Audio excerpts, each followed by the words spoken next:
As you're going.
And these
Come to order.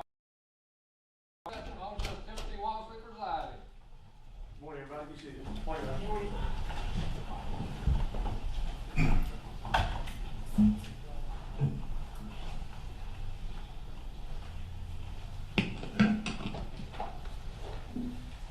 All right, let's go ahead and get the defendants.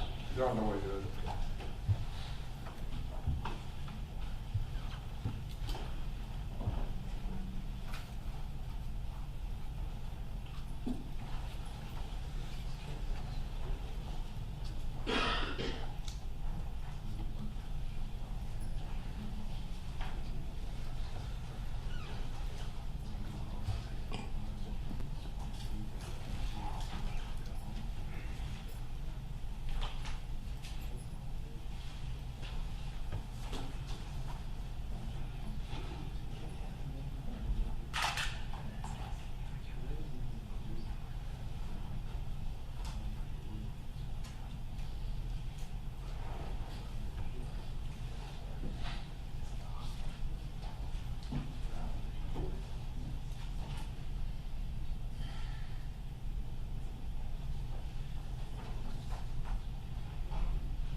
defendants are present. Welcome back, everybody. Hope everybody had a good night's sleep, and we are ready to go on the remaining motions that are before the court. So just to review what the court intends to address today. Leftover from yesterday, I've got a motion to exclude from trial all jail calls, a Giglio motion, and a Brady motion. There's also the Jackson-Deno issue on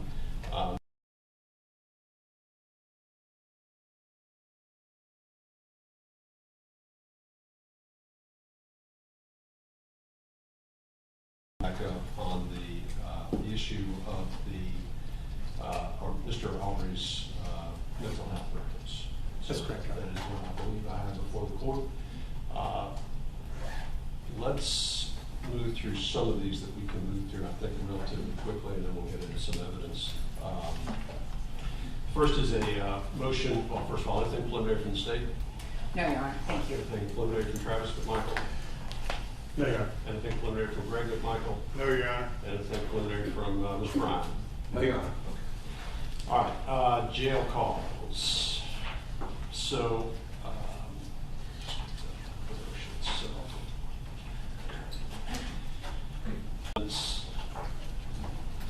with a response from the state. Let me tell you how I generally handle jail calls and see whether or not that short circuits this proceeding today. In a lot of cases, we get jail calls. The problem with jail calls, and maybe we're at a bit of an advantage in this case, is a lot of times those jail calls are dumped in discovery just before trial. And they're a large quantity of calls and have to be listened to. I'm not sure whether or not the quantity of jail calls or the length of jail calls is whether this is one of these cases where it's burdensome and a problem. I say all that because usually this is resolved by some discussion between the state and the defense over specifically what jail calls are going to be used, so that we can narrow that down and not waste anybody's time reviewing evidence that's not going to be tendered anyway. That also then leads, sometimes leads to objections specifically to what may be in the jail calls themselves. I'm willing to hear argument over the admissibility of the jail call, whether or not the system used is an appropriate system. That seems to be a good use of the court's time today, but I want to hear from the parties whether or not this is one of these matters that if in fact these jail calls are going to come in, they can be narrowed down so that we have a concrete set of evidence that we're dealing with. So that's where I'm briefly. So let me just hear from Mr. Sheffield. Actually, it's going to be Mr. Howard who will be presenting on behalf of Mr. Sheffield's in the sideline, so when he's nodding, I just assume he's the That's okay. We're all on the same page. Your Honor, with respect to the jail call motion, I do need a little time for heads up to a witness. I've got one witness from the jail. I had 3, I narrowed it down to 1, and I have several exhibits to introduce through that witness, and then I can make argument. I can tell the court this: on Monday when I went by the jail to check on who my witness would be, and the documents I subpoenaed were prepared and given to me, I learned that they were in the process of downloading 1,500 jail calls to digital devices. I didn't ask which agency requested that be done and whose calls they were and all of that, but 1,500 was enough to stop me in my tracks. And so I just interviewed them, decided which of the witnesses would be able to be my conduit to get in the documents I have. And I've got her cell number and can text or call her to come to court at a moment's notice. She's a sheriff's deputy. So if we've got other motions to do, I can do that, have her here. My plan would be to put her up, ask some questions, not very long, introduce the exhibits, and then make argument. Which I guess, without answering the question, answers the question. There really has been a lot of discussion between the state and the defense over what specific jail clause we're talking about. Well, the only discussion we've had is, yes, we plan to use some jail calls. We don't know which ones yet. we'll let you know. And Judge, if Mr. Hogue intends on calling Stephanie Britt, who I believe is his intended witness, then the state would have no further witnesses. We do have some questions for Ms. Britt, and we would have at least one exhibit with her unless it's tendered by the defense. And we have argument, of course. Why don't we let her know that we'll get her immediately, we'll move on to some other things, but let's get the process moving. She may be in the courthouse. She told me she would be here today, but I needed to text her, so I'll call her or text her right now. And I believe she's here, Your Honor. Okay, so she's available? All right. Let's work through the details of that then. We're gonna go sound for her. Well, think about it, yeah, she's here. We're ready to move forward if she's here? I am. She's here, yeah.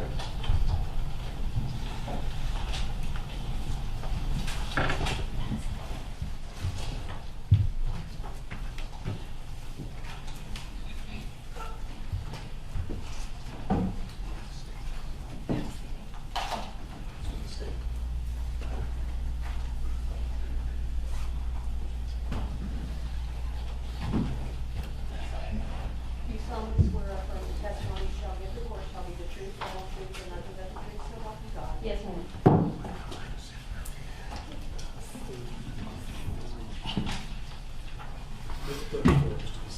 Good morning, Deputy Britt. Good morning. I called you Deputy Britt. You're employed where? The Glenn County Sheriff's Office. And what's your position there? I am the Internal Affairs Investigator. I'm a deputy. Among all of your many duties. I'm sorry, Your Honor. I'm sorry, Mr. Hogue. Has the witness been sworn? Yes, yes, Okay. ma'am. Among your many duties, does one of your duties have to do with inmate jail phones and phone calls? Yes, sir, it does. Would you describe for the court what your duties involve regarding the jail phones?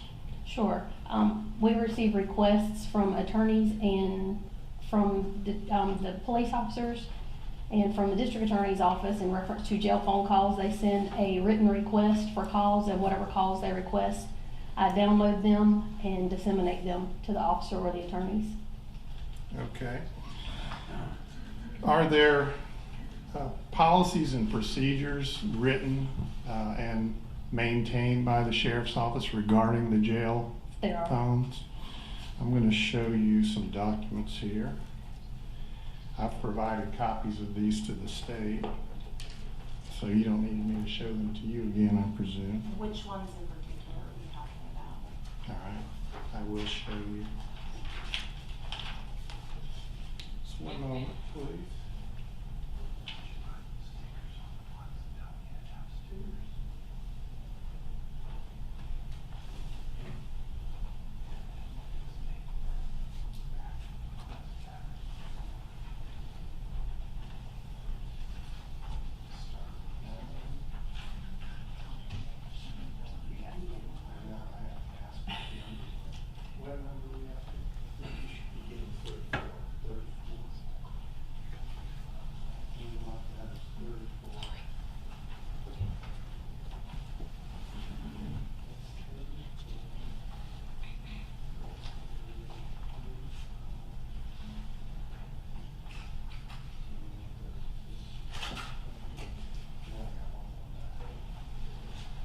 All right, Deputy Britt, I'm going to show you what I've marked as Defendant's Exhibit 34. Okay. Ask if you recognize what that is. I do.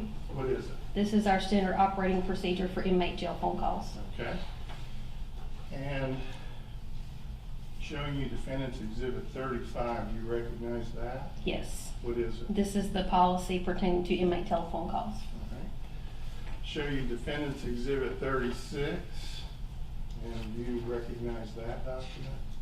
Yes, this is the inmate handbook. All right.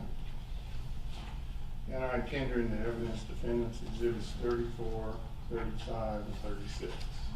No objection from the state. They're good. All right.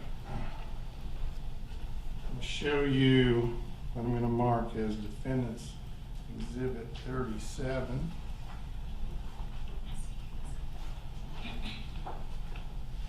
And I know you can't hear that, but do you recognize what that is? Yes. What is it?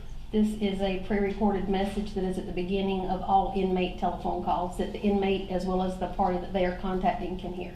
Okay, and who made this recording? Someone from Paytel, who is the telephone service that we use for inmate phone calls. So they created it, sent it to the jail, and then you put it on your system to let inmate callers and those they call hear this. No, I did not do that. Well, I'm not somebody- sure who did that, but that disc was created from a message that was sent to us by Paytel as the pre-recorded message that's at the beginning of all the phone calls. And so what's on this disc matches what you would hear if you were an inmate calling out and the person on the other end hearing the call. Correct. I move defendants exhibit 37 into evidence. No objection from the state, Your Honor.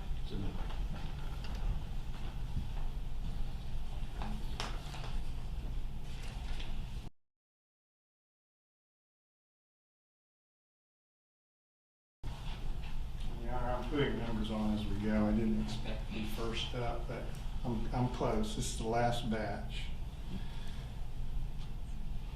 While he's doing that for the record, I believe this is one of the motions we formally joined in writing. Mr. Hammer.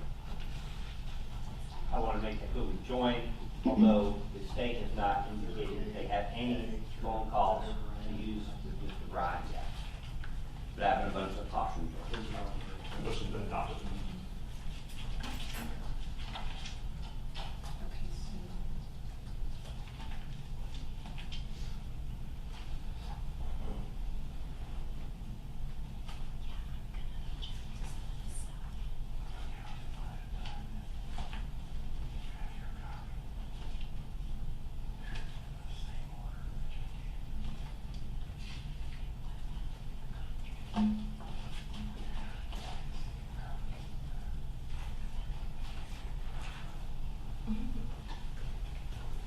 So you want me to do these one at a time so you can do Go ahead, how do you want that? All right, now I have a batch of documents here that I'm gonna mark all as exhibit 38. Okay. And then I'm gonna do A, B, C until we're done. Okay. So I'll hand you defendants exhibit 38A. Do you recognize that? I do. What is it? This is a jail phone call request for Mr. William Roddy Bryan, Travis McMichael, and Greg McMichael, and it is from the United States Attorney's Office, Ms. Tara Lyons. Is it addressed to you? It's addressed to the Glenn County Detention Center. But did it ultimately get to you to handle? Yes, it did. That's part of the responsibilities you described earlier that you take care of. Correct. These requests from Yes. law enforcement. Okay, this one's from the U.S. Department of Justice, 38B. You recognize that? I do. What is it? It is also a jail telephone call request on Mr. William Roddy Bryan, Travis McMichael, and Greg McMichael from the United States Attorney's Office. All right. And just so we know, each of these ones I'm going through, they concern different dates. There's a date range? Correct. All right. And 38C, do you recognize it? I do. What is it? It is also a jail telephone call request from the United States Attorney's Office. This one is for Travis McMichael and Greg McMichael. All right. 38D, do you recognize it? I do. What is it? It is a jail telephone call request from the United States Attorney's Office for William Roddy Bryan, Travis McMichael, and Greg McMichael. Okay, and what was that, D? Yes. All right. Defendant's Exhibit 38E, do you recognize it? I do. What is it? It is a jail telephone call request from the United States Attorney's Office, and it is for William Roddy Bryan, Travis McMichael, and Greg McMichael. All right. 38F, what is it? A jail telephone call request. It is from the United States Attorney's Office for William Roddy Bryan, Travis McMichael, and Greg McMichael. And Defendant's Exhibit 38G, do you recognize it? I do. What is it? It is a jail telephone call request from the United States Attorney's Office for William Roddy Bryan, Travis McMichael, and Greg McMichael. And Defendant's Exhibit 38H, let me make sure. It's a two-page exhibit, so I'll just leave one sticker on it. Do you recognize that? I do. What is it? It is also a jail telephone call request from the United States Attorney's Office. This one is requesting calls on Gregory McMichael, Travis McMichael, William Roddy Bryan. There are actually two sheets here. I believe the dates are different. Or are they different letters? It's all one, but they're requesting different dates. Okay, but it's all one letter. It's all one letter. They also are requesting individual telephone numbers. Okay, so that was a little bit different than the ones we've been looking It at. is. It's asking for jail phone calls that have been recorded, but now also looking for specific numbers called by the inmate. Correct. Okay. And 38I, do you recognize that? I do. What is it? This is a copy of an email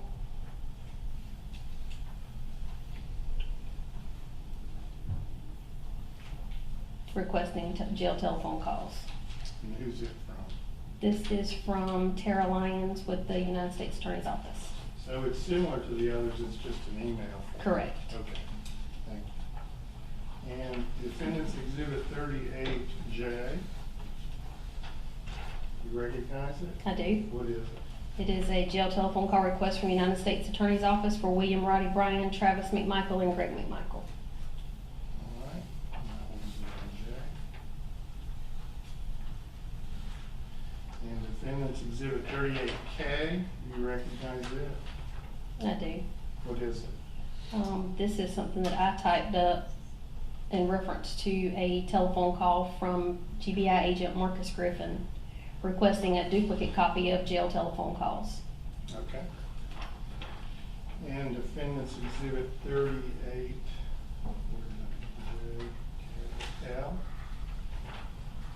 you recognize that? I do. What is that? This is a request from the United States Attorney's Office for jail phone calls on William Roddy Bryan, Travis McMichael, and Gregory McMichael. And Defendant's Exhibit 38M, you recognize it? I do. And what is it? It is a request for jail phone calls from the United States Attorney's Office on William Roddy Bryan, Travis McMichael, and Gregory McMichael. And Defendant's Exhibit 38N, you recognize it? I do. What is it? This is a copy of an email sent to me by James Feller of the GBI requesting jail telephone calls On, pertaining to Mr. William Bryan. okay. And Defendant's Exhibit 38O,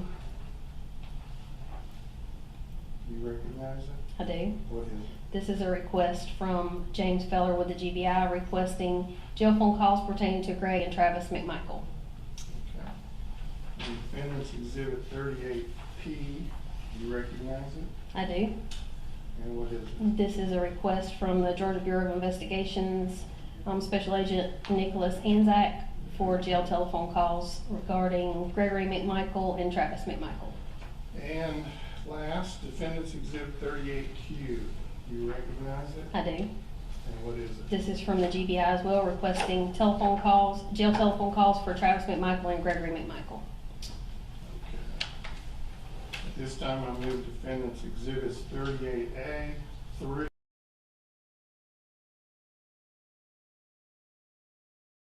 Clear. There's also a document, it was an email sent from Deputy Brett. I just want to make sure that's not included in any of Mr. Hoag's exhibits. Is that how you can just tell me?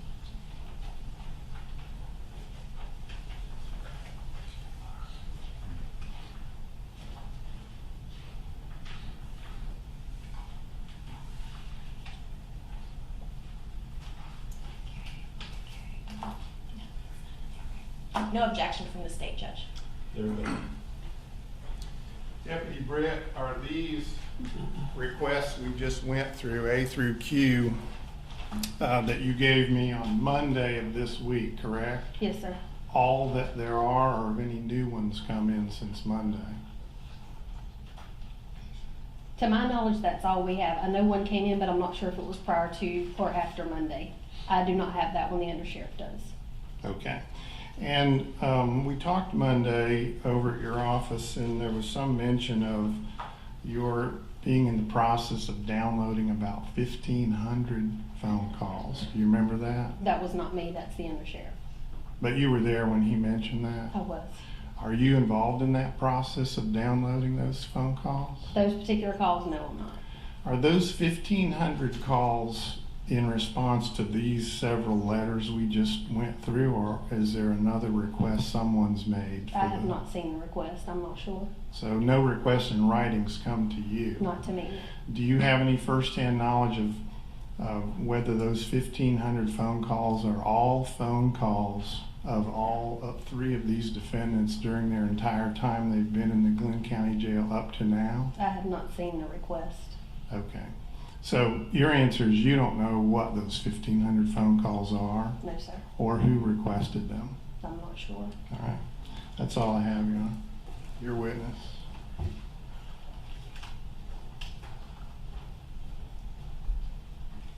Good morning. Good morning. I guess you can just leave it. Thank you. Now, Deputy Brett, what's your duty there as it pertains to jail calls at the sheriff's office? The request comes in to me, and I download the calls and disseminate them to the requesting attorney or officer. Okay. Are you familiar with the way the calls are recorded and monitored as it pertains to your position? I know they're recorded by Paytel, Okay. and I have an icon on my computer that's directly related to the internet, and I download the calls from there. Okay. And have you listened to jail calls before? I have. Okay. Are you familiar with the recording in the beginning of jail calls, I am. essentially notifying inmates that they're being recorded? I am. Okay. Judge. Which exhibit was that exhibit, Mr. Hall? The CD? I think it's with the court reporter. Okay.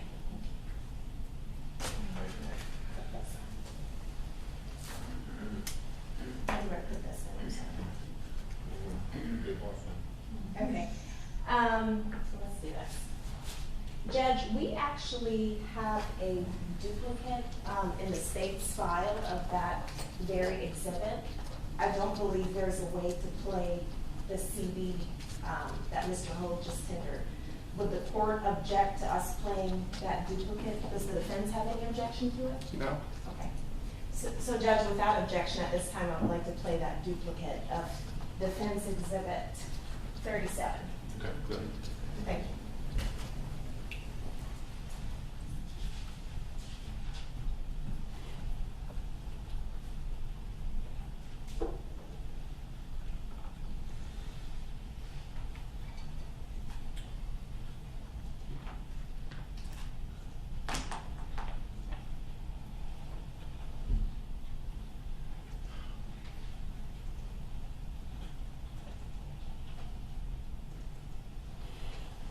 This call will be recorded and subject to monitoring at any time. For a collect call, press 1. Please dial 0, plus the area code and number you wish to call.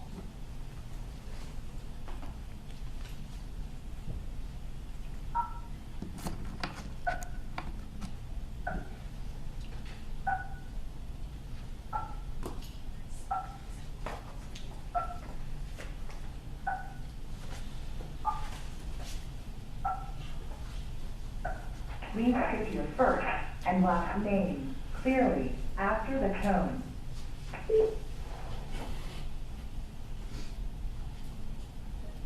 Your name has been recorded as.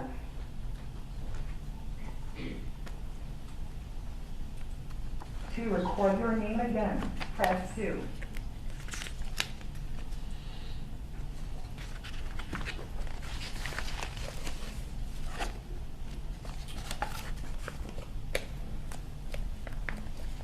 Hello, this is a collect call from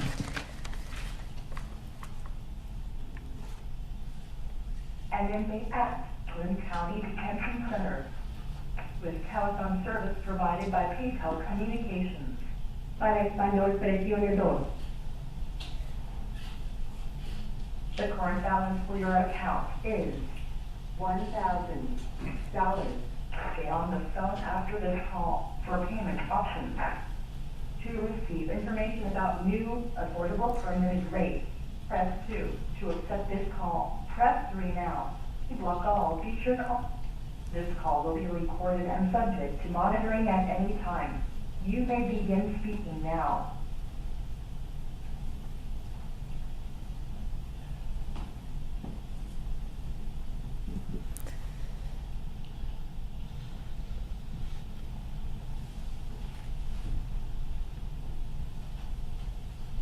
Thursday, May 6, 2021, 16:42, 46, Eastern Standard Time.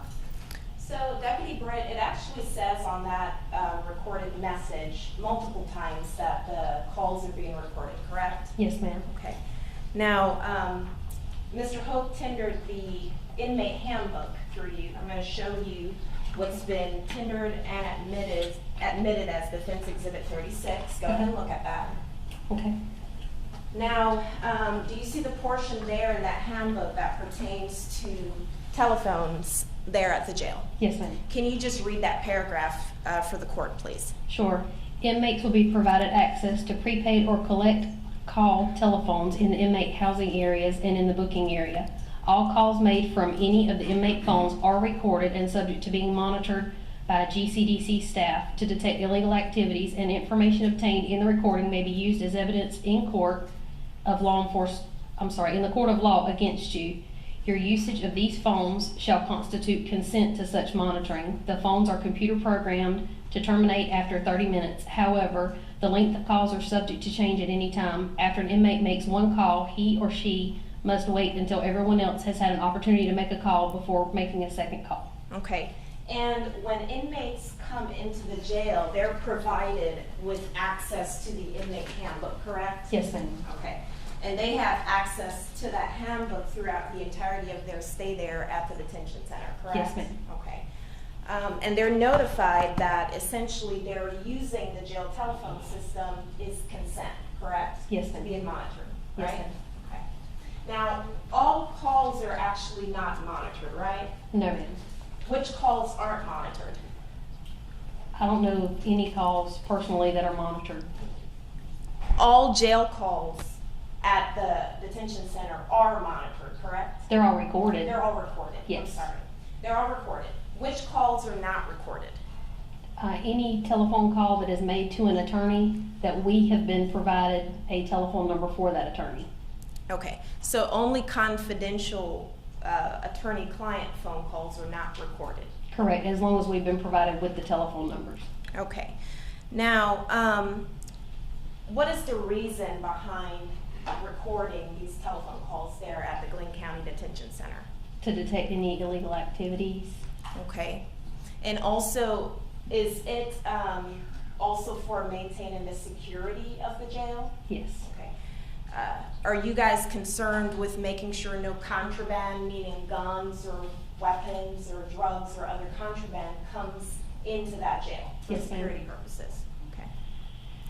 And are you also concerned about conversations about maybe gang affiliations Yes, going ma'am. on?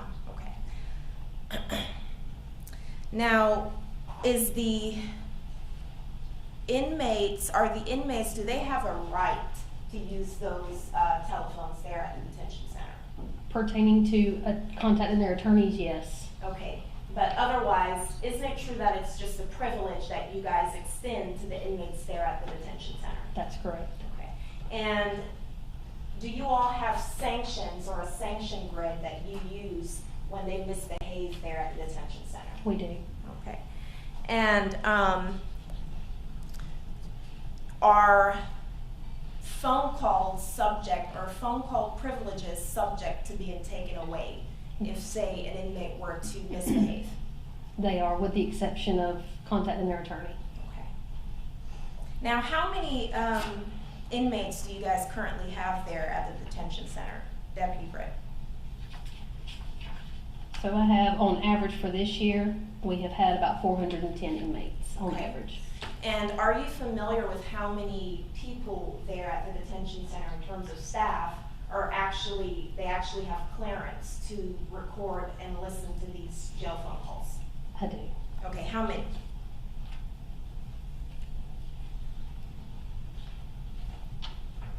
$12. Okay, so on average, you all have over 400 inmates there at the detention center, correct? Yes, ma'am. And you have 12 people who have the clearance to actually record and monitor the calls. Yes, ma'am. Now, in addition to your duties as it pertains to the jail phone call system, do you do other things there at the detention center? I do. What else do you do? I do all the internal affairs investigations. I do some outside investigations. I assist with transports of inmates to doctor's appointments, to court, to prison, 1013s, which are mental health patients that we pick up and carry to mental health facilities. Okay, so you're not at the computer day in and day out, just dealing with the jail recording system for the phone calls, correct? No. Now, the other people who you mentioned who also have the clearance to do this, do they have other duties as a part of their jobs there at the detention center? Yes, ma'am, they do. Okay, so they're not just sitting at the computer recording and monitoring jail phone calls all day, correct? Correct. Do you all have the manpower to do that? No, ma'am. That's all.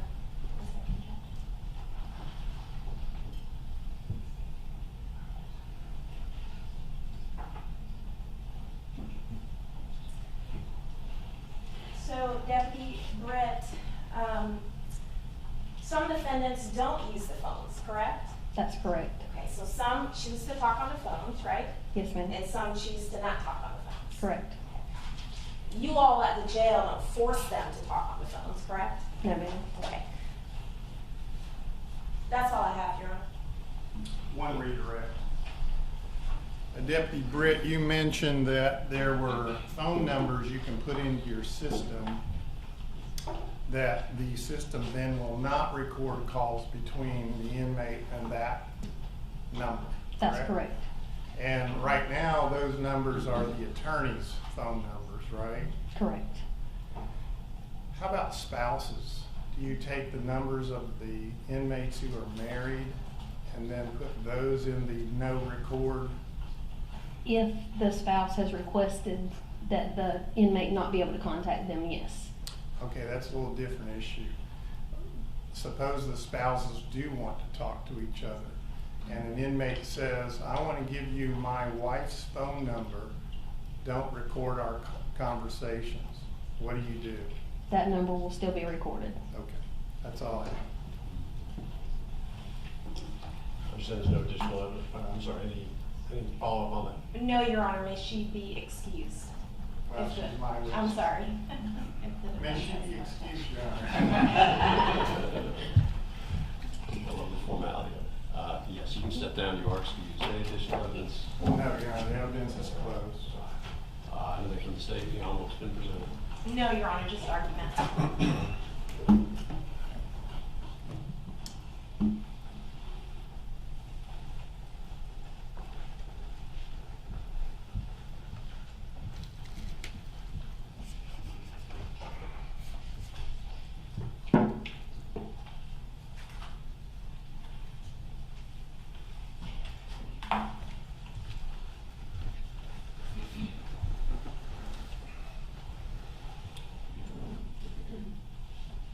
And just to narrow the issue here from the motion I filed on this jail phone call issue, we do not contest at all that the jail has the right to set up a telephone system to record inmate phone.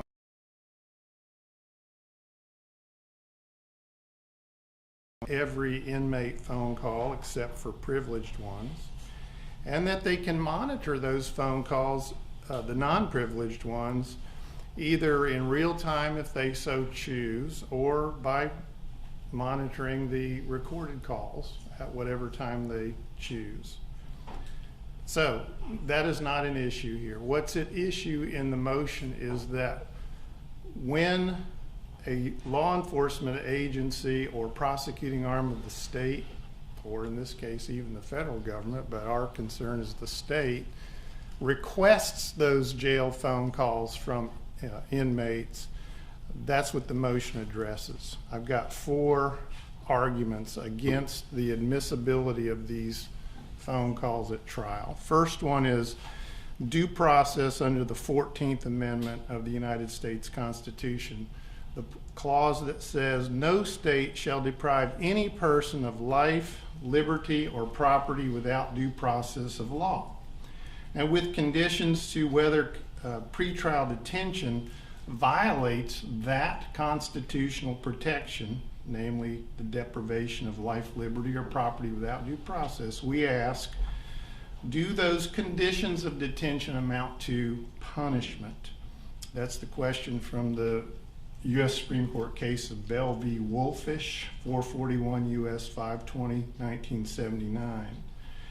The condition, that is the condition to ask whether it's punishment or not, is the use of recorded jail calls to incriminate a defendant for the case for which he is being detained.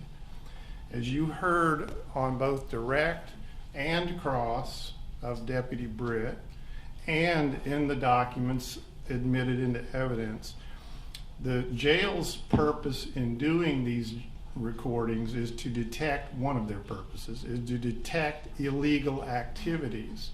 And again, that's outside the purview of my motion. An illegal activity would be one that the inmate is engaged in the phone call.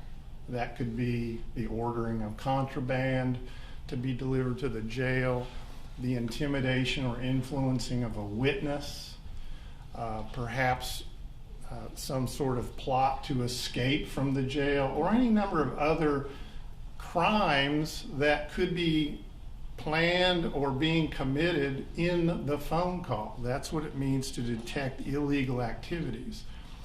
It is not an illegal activity to talk about your pending case with family members or friends on a phone call and say whatever it is you wish to say about your pending case. That doesn't amount to an illegal activity, like intimidating or influencing a witness. So what we're talking about is to draw a distinction between the jail's legitimate regulatory restraint from punitive measures. Obviously, the jail has a legitimate regulatory interest in recording inmate phone calls for the reasons that have been brought out here today. Inmates in there plotting to do illegal activities. So maintaining security is on the legitimate side, but incriminating and then punishing a defendant for those phone conversations that are about his case, those are the ones that are at issue here. And the example I put in my motion comes from the bond hearing that we had in this case. And now you only use it as an example. I have no idea if it's one of the calls the state would intend to use at trial, but it's the phone call that Your Honor heard at the bond hearing in which Mr. McMichael's talking to his brother and uses the familiar aphorism, no good deed goes unpunished. The state portrayed the meaning of that to be the good deed is the killing of Ahmaud Arbery. Being punished for it is what's happening by being charged and incarcerated, which is not what Mr. McMichael meant. He meant patrolling his neighborhood and trying to capture someone suspected of crimes in the neighborhood as the good deed. The being punished for it was then being charged with murdering him and being. So it was a jail phone call used in that case legitimately by the state, I concede, at a bond hearing. But at trial, to use that or any other phone call they might find like that, where it's an interpretation of an inmate's conversation with someone used to incriminate him, which then could lead to his conviction, which would then lead to his punishment, we argue is a violation of due process under the 14th Amendment. That's argument one. Argument 2, still under the 14th Amendment, is the Equal Protection Clause. Here the 14th Amendment states that no state shall deny to any person within its jurisdiction the equal protection of the laws, meaning all persons who are similarly situated must be treated alike. If they are similarly situated and treated in a disparate way, that is a violation of the 14th Amendment Equal Protection Clause. Now, in criminal matters, the question is, who is similarly situated to whom? Well, we're looking at individuals charged with crimes. And under Woodard versus the state at 269 Georgia 317, a 1998 Georgia Supreme Court case, the people who are in a similar category are individuals charged with the same crime. So not all inmates are similarly situated, but all inmates charged with the same crime are. So you compare defendants in our case who are charged with murder. Now we have other charges in our indictment, of course, but we can just focus on murder. It's the main one. It's a malice murder and several felony murder charges, with felonies charged that underlie those felony murder counts. So if you compare defendants charged with murder, there are those charged with murder who have been granted bail and are out on bond. Then there are those who have been charged with murder who have been denied bail and are in jail. Obviously, the McMichaels and Ronnie Bryan are all in jail, and there are several defendants charged with murder who are out on bond in every county, perhaps all across the state. And as I put in a footnote as an anecdote in my motion, I have 7 clients who are charged with murder who are out on bond, and then I have 3 that aren't. Mr. McMichael is one of those 3. Those clients or defendants charged with the same crime, therefore, under Woodard v. the state, are similarly situated. And the case law says that when you have a constitutional provision at issue, as we do here, equal protection of the laws, and it concerns a fundamental right, which is here one's liberty and due process, we apply strict scrutiny to the policy or the action that's under review. Here, not the recording of or the monitoring of, but the use at trial of recorded jail phone calls. Strict scrutiny requires that the court look to see whether there is a narrowly tailored policy. Now here, the jail's policy is tailored just fine. It's when they get a request from a prosecuting arm of the state, hey, give me the guy's phone calls, and I'm going to play him at his trial to try to incriminate, convict, and then have him punished for that, in part. And so the narrowly tailored policy is security interests, no problem with that, but there it stops. To incriminate and punish is to go beyond it. The jail has the capacity, and Deputy Britt said so, to distinguish phone calls, those that are privileged, as with a lawyer, and interestingly not with spouses, and those that aren't privileged. They can distinguish. They can tell their computer system, do not record phone calls between the inmate and this phone number. So that's the second argument. The third one, I will say, applies only in this case to Greg McMichael, and that's the spousal privilege. As you heard Deputy Britt say, if an inmate was to say, please don't record phone calls between my wife and me, under OCGA 245501A1, I have a privilege in my conversations with my spouse. The policy reason is we want to encourage free flowing information between spouses. We don't want them to have their conversations recorded and then publicized to the world. We want to encourage them to talk. But in this case, even if Mr. McMichael or Miss McMichael had said, don't record our calls, the jail would have said, no, too bad, we're going to record them anyway. And they say that they're doing this to detect illegal activities. And here you've got two spouses talking about his situation in the jail and the case. And our case law says under Huerta Ramirez versus the state, A20A 1312, an October 15, 2020 opinion, that the spousal privilege is as sacrosanct as the attorney-client privilege.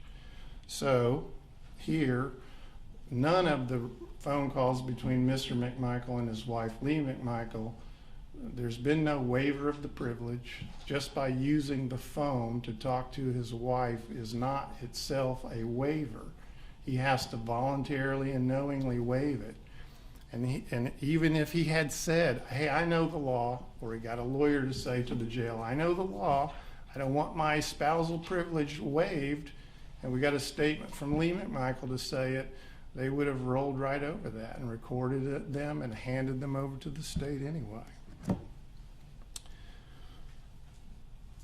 The last argument I have against the use of these phone calls is the Fourth Amendment. Now, I will concede that the case law is mostly against me on the Fourth Amendment issue, but I want to point out one toehold that I believe does give us an argument, at least, for the court to consider and rule upon concerning whether the use of these phone calls does violate Mr. McMichael's and the other defendants' Fourth Amendment rights to privacy.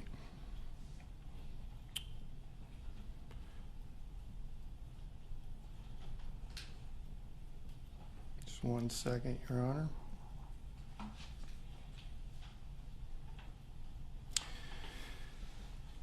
The case law in Georgia, particularly from Preston v. State 282 Georgia 210, a 2007 case, clearly establishes that an inmate has no legitimate expectation of privacy in the contents of outbound recorded jail phone calls.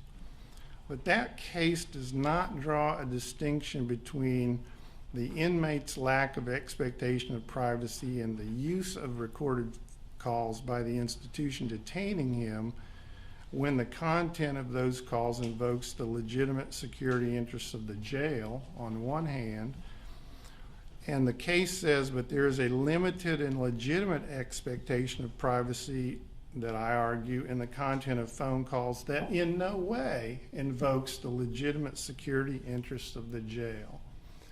So, yes, no inmate has a legitimate expectation of privacy in phone calls in which he is engaging in illegal activities on that phone call. But that doesn't mean he can't have a legitimate expectation of privacy in conversations with others who are not his lawyers and not his spouse about his pending case. He should have an expectation of privacy in that he can talk about his case, his feelings about it, what happened, anything at all related to it, and we can make that distinction. It's not impossible, it's not even difficult to do. So my last argument is this legitimate expectation of privacy that is not complete and total, and I have an example of that with mail, I concede, but I use it as an analogy because there is no case on point that I could find that says that there is absolutely no expectation of privacy in any phone call an inmate makes under any circumstances. I don't see any case that goes that far. So I'm trying to carve out a small exception here on the Fourth Amendment argument. My better arguments, I will say, are due process, 14th Amendment, equal protection, 14th Amendment, and at least with respect to Mr. McMichael, the spousal privilege. Thank you, Your Honor. We're flying at 10,000 feet here. Are there jail calls that are being objected to? Are there? They have not. Going to be used? Have they been disclosed, or is there just sort of a blanket, there's 15,000 calls out there, we may use some of those? Correct, Your Honor. There are 1,500 calls out there. We have not gotten any specific exceptions from the defense other than they want every single call excluded and they want the privileged calls excluded between Greg McMichael and his wife. But in terms of any other specifics from them, we have not gotten. Is the question, am I objecting to any specific phone calls? Yeah, I mean, I don't this have is more any. of an evidentiary motion in this case, because you acknowledge there are some jail calls that would come in, not necessarily in this case, but generally in this argument that you've made constitutionally, there are, under certain circumstances and facts, there are certain things that would come in. The argument is, using these constitutional arguments, that there are certain rights that would be violated if certain things happen in this case. I'm just trying to figure out whether they are or are not. Are they, in fact, issues before this court? The only thing I can say in response to that is I have been told, and I think we've heard it here this morning in open court, yes, we plan to use jail calls by your client to non-lawyers at trial to incriminate him. Which ones, we don't know yet. I don't know how you can know you would be doing it if you haven't heard them.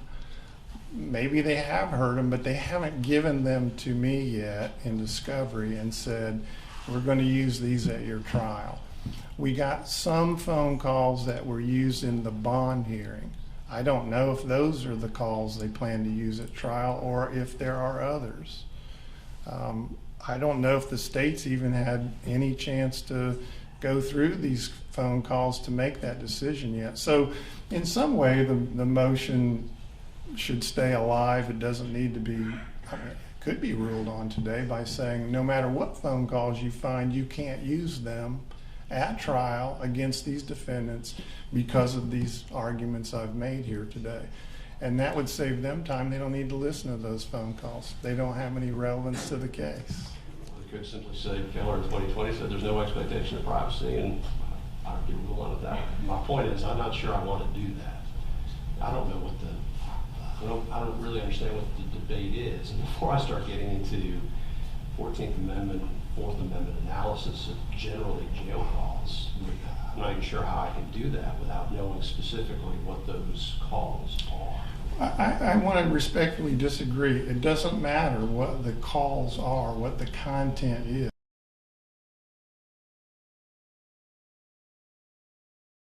To incriminate the defendant, no matter what it includes, then they will want to authenticate it and introduce it in their case in chief or in cross at trial.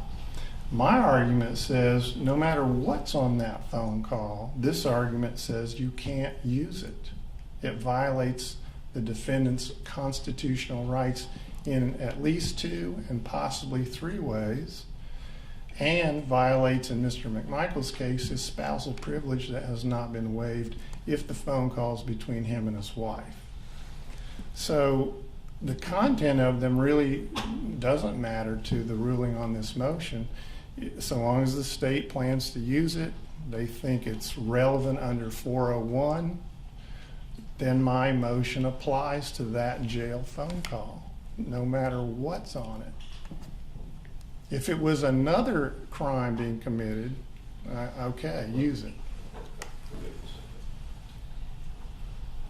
And, Your Honor, the state agrees with the court that really this is an evidentiary issue that should be settled by the statutory law that we have in the case and also the rules of evidence, namely 401, 24-401, 403, maybe the hearsay provisions in the rules of evidence and also the privilege positions. But I'll go ahead and just tackle the due process argument, the equal protection argument, and the 4th Amendment argument. I would say to the court that the state does not intend to use jail calls between Greg McMichael and his wife because we would contend that we would agree that they are privileged phone calls unless and until they become relevant for impeachment purposes if Mr. McMichael were to testify or his wife were to testify.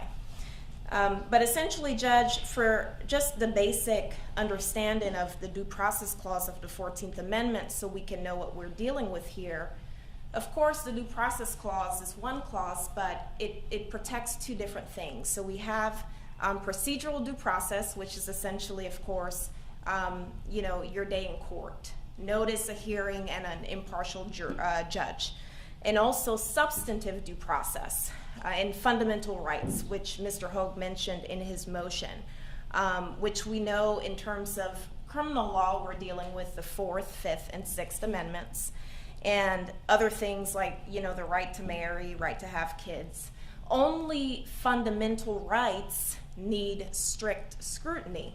And we would contend that here the court does not need to go through the strict scrutiny analysis because there is no fundamental right here.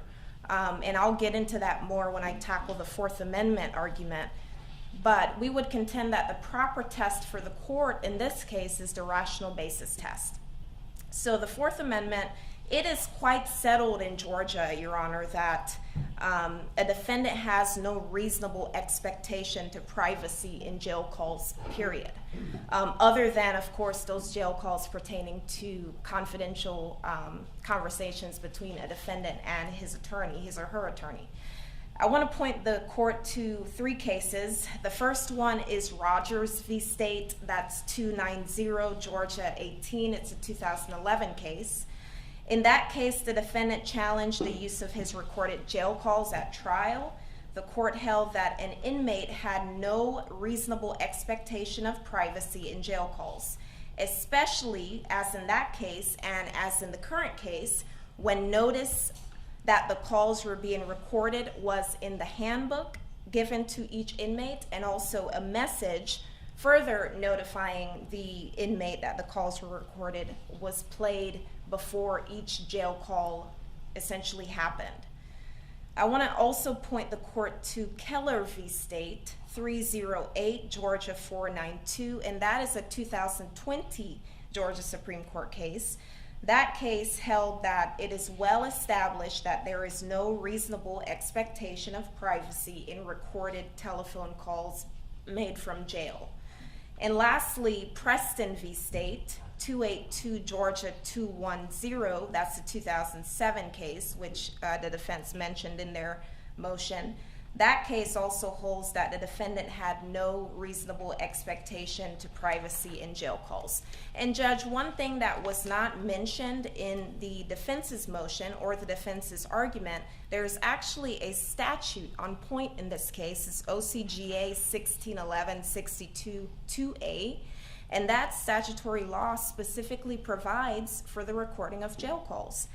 And I quote, "It shall not be unlawful to use any device to observe, photograph, or record the activities of persons incarcerated in any jail, correctional institution, or other facility in which persons who are charged with or who have been convicted of the commission of a crime are incarcerated, provided that such equipment shall not be used while the prisoner is discussing his or her case with his or her attorney." So that's the only exception.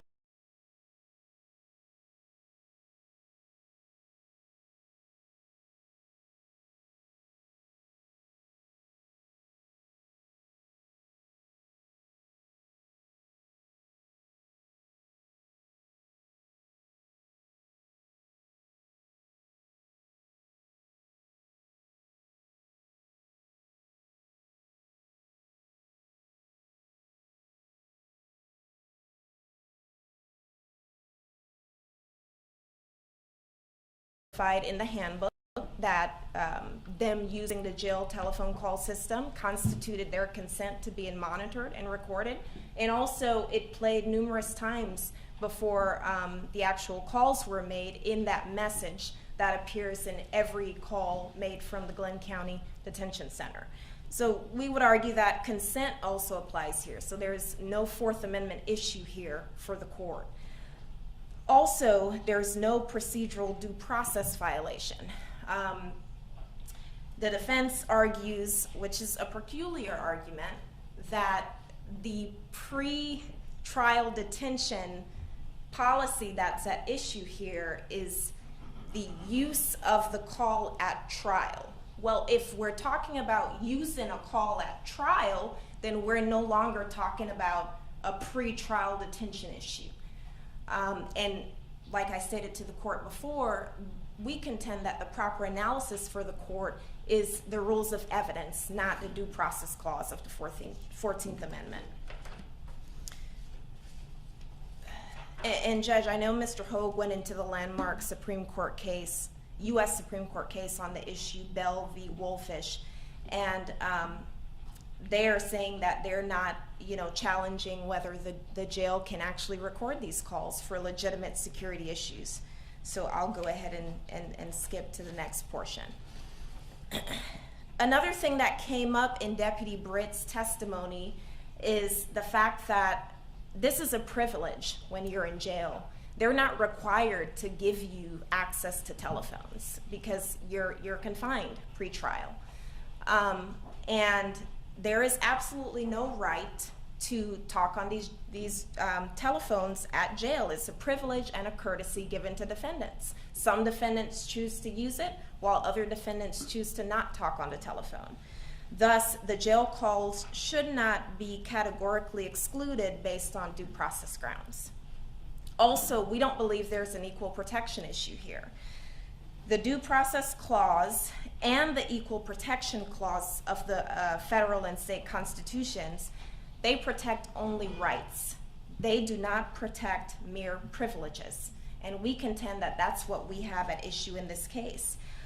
There's actually a case, Woodard v. Lawrence County, site 265, Georgia 404. That's a 1995 case.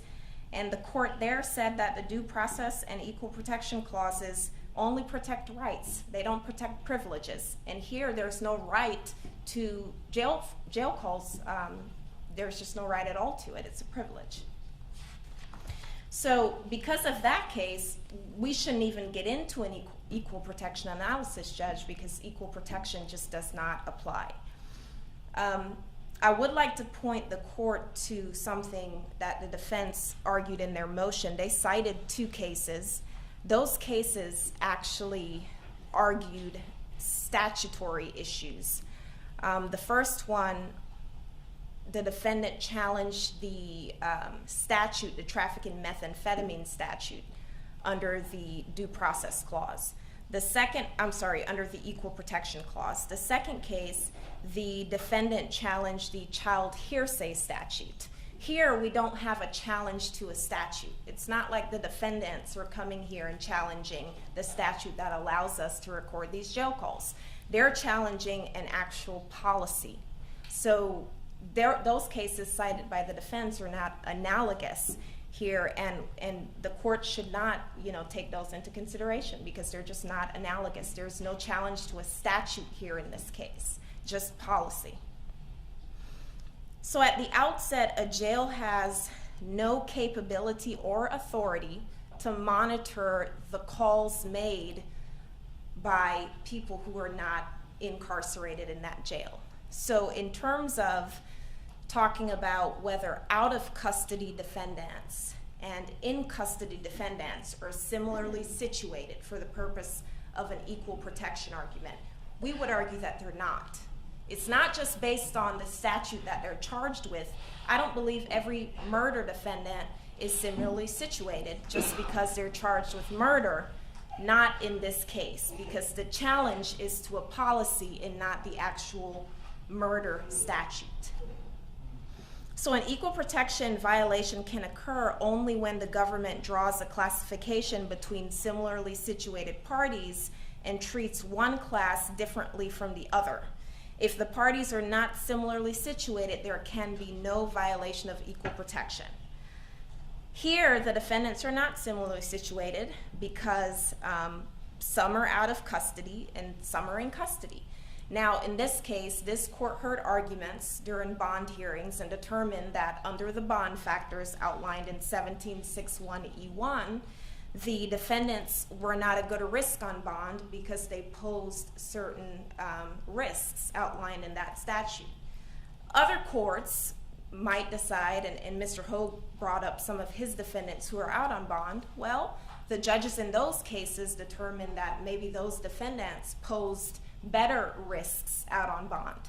So they're just not similarly situated, being in and out of custody. Because the defendants are not similarly situated, we don't even have to get to the second prong of the Equal Protection Clause analysis, meaning the rational basis test versus the strict scrutiny test, but I'll still do it here, Judge, just in case you were to find that they were similarly situated. The rational basis test is applied when no fundamental right is at issue here. There's no Fourth Amendment issue because that was waived and a defendant has no expectation of privacy in their jail calls. So we're not talking about a fundamental right. And because monitoring and recording jail calls, especially here in a case where these defendants are charged with such violent offenses like murder, that is rationally related to the jail's legitimate interest in promoting security in the Glenn County Detention Center. So we don't believe that the equal protection argument's been made in this case, Judge. We don't believe the due process clause argument was made. We don't believe that the equal protection argument applies. And of course, the statutory law is spot on about us being able to record these jail calls. For those reasons, Judge, we would ask that you deny the motion. Thank you. Briefly, Your Honor, there's no urgency here in making a ruling, especially here in open court. So I want to encourage the court to do what I did not take the time to do during the hearing, and that is read from the exhibits I introduced. But if you look at the policy and procedures at 4.5 and 4.6, that's where the jail talks about why we're going to record phone calls. And it clearly lays out the legitimate security interests of the institution, with which I have no objection. And if you'll read the jail handbook and listen to the recording that's been introduced at your leisure, Your Honor, you'll see that all of the warnings are for the detection of illegal activities, telling inmates if you're committing crimes on the phone, we've got you on recording and you're going to have to hear about that later. So this is a nuanced argument. I implore the court to take time with it, look at the exhibits. It's a novel issue. I don't think there's any case in Georgia yet that has been raised in quite this way. So I won't argue any further, didn't read from those exhibits, but I asked the court to take the time to look at those. Thank you. Court will take a matter under advisement. All right. I need a back. Let's go ahead. We'll go ahead and take a 10-minute recess. Let's plan on 11:30. What? Butterscotch?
We gonna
to order, please.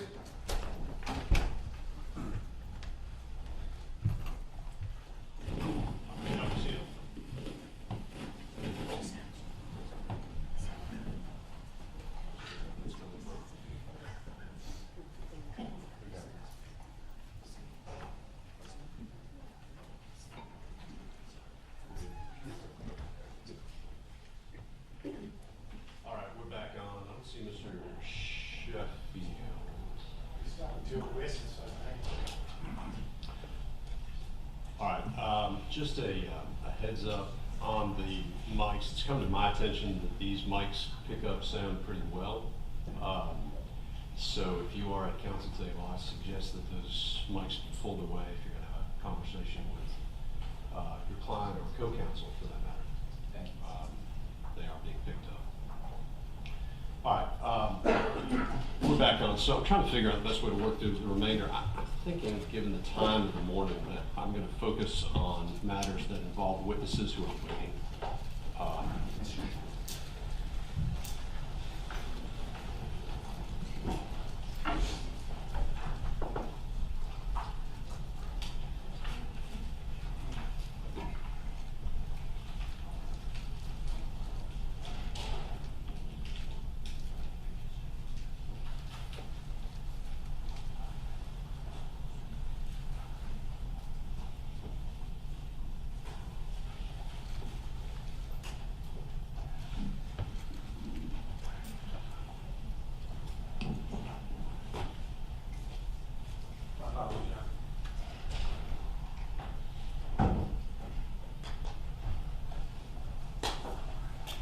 Yes, sir. So I was just addressing what remains. I'm going to probably bounce around a little bit. I'm going to focus, given where we are in the morning, on matters that involve witnesses. So let me start doing that. At first, there's probably some witnesses that are waiting on this. We need to get addressed on the record. Matter that came up yesterday with regards to the mental health issues of Mr. Arbery. Spent some time last night and this morning working through this issue to try to figure out the best way to approach it. And let me tell you where I have landed on it. Well, first of all, one thing I didn't ask yesterday, and I normally do when we're in an area where it appears that it is either a first impression of limited case laws, whether or not either side has found any case law specific to the matter that the court could take a look at. So I'm going to ask that question. But what I'm also going to do is let you know how I'm going to proceed from this point forward on it. I'm going to bifurcate the matter.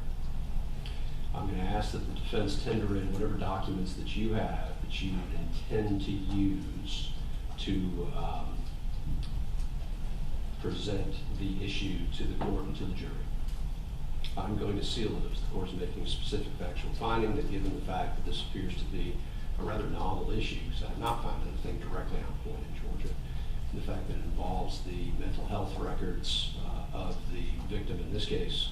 The questions the court has about privilege 403, 404, 405, and maybe even 401, it would be appropriate for the court to go ahead and seal those records that are submitted for the court's review only. The closest thing I could come to finding on point for this issue is actually a Vermont case. And it is it's interesting because it's a case that actually was going to be remanded back down to the trial court because of a jury charge issue. And after the court had gone through its analysis of the jury charge issue, it brought up the fact that the trial court had reviewed the mental health records, or some mental health records, of the victim in that particular case, and it made a ruling. And the court ultimately, I guess if you look at the language, it looks like because the case was going to be remanded, the court requested the trial court to analyze that issue under a very general set of rules that the court had pulled together in Vermont. Now, a couple issues with this. One, I have not looked through the rules of evidence in Vermont. I do not know them, and I don't pretend to be an expert on them. But this opinion does address 401, 403, 404, 405, which tells me that they at least have a nomenclature close to ours, hopefully the language close to ours. The case also addresses a self-defense matter in Vermont. Looking at it, it does not look like the self-defense law in Vermont is exactly the same as Georgia, but at least it's a thing to come with. And I'm going to point the parties to this because what I'm going to ask to do after these documents have been submitted under seal is for the parties to brief the matter. And you can use the analysis in this case, or you can use whatever analysis you wish to use. I just would like from the parties their explanation of what evidentiary rules would permit this type of evidence to come in. And then you'll see in this case too, just the documents or just the records themselves aren't the issues. The records themselves contain a number of different types of evidence. So this court, of course, doesn't get to that analysis. It tells the trial court to go ahead and do it. But it says lay out types of evidence within this universe of documents that you actually think you can get in and why. So I go through all that because I don't think this case, obviously it's a Vermont case, and so this is Georgia. It's helpful in the sense that maybe it provides a framework for this court because again, unless you all give me something this morning that's on point in the state of Georgia, this is now going to be the second novel matter the court is looking at within the last hour and a half. Everybody understand what I have explained?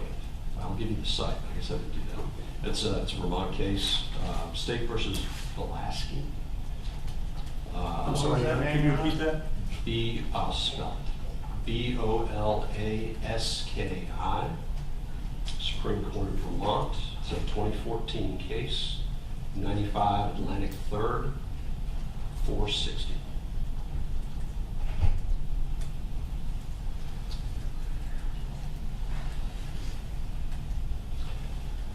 So again, it's helpful.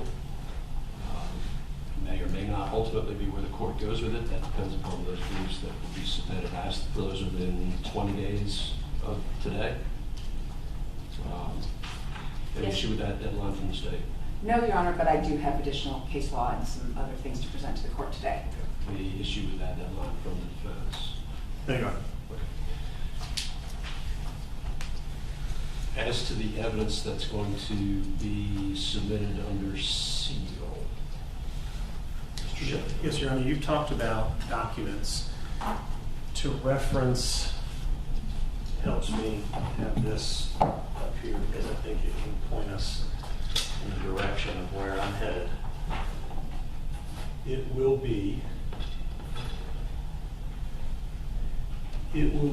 records from the Department of Corrections that we have.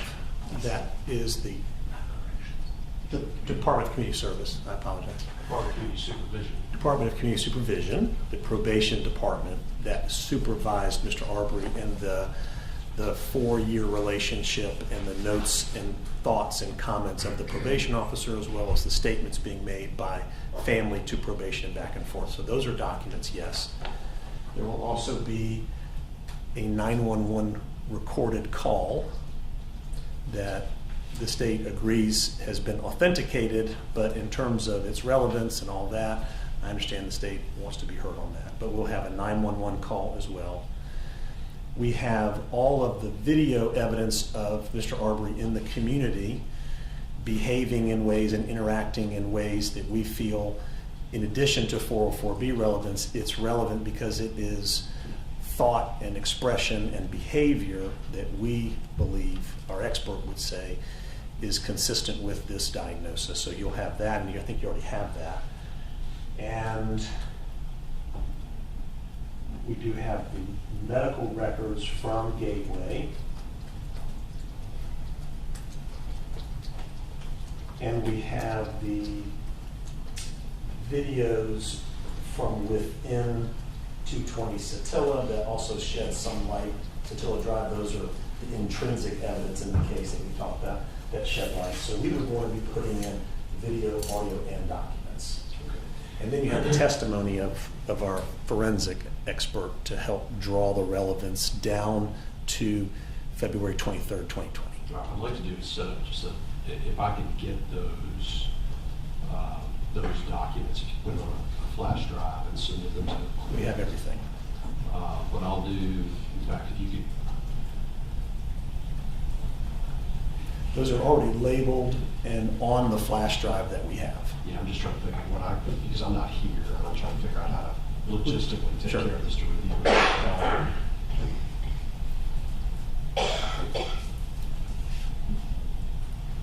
Your Honor, if I may?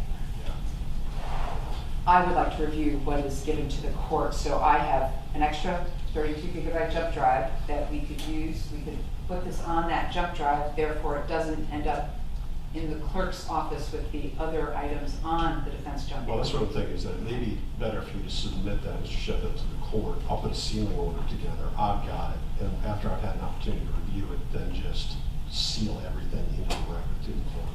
No issue there, Your Honor. So if we could just make a jump drive together, make sure the state knows what's on that jump drive. They'll have a copy. Another jump drive. And then what we'll do for the record is ultimately what the court has received from Mr. Sheffield will be sealed into the record with that order. Very good. Okay. Okay. I also have a response to the court's statement about cases, so it's the state's Okay, actually, it's motion. Yeah, it's interesting. Your response state's motion, so technically the state, go ahead. Thank you, Your Honor.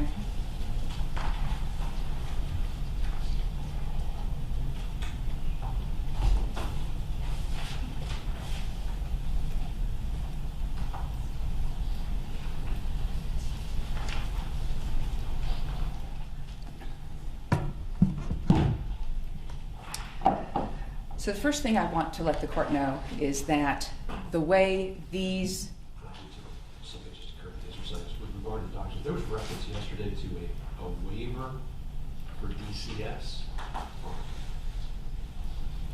DCS. Is that a document? Is that a video or what? Yes, what was it's that? on video through a body cam of the supervision officer saying, I want you to get a mental evaluation, please sign these records to release the evaluation to us. That's on one of the videos.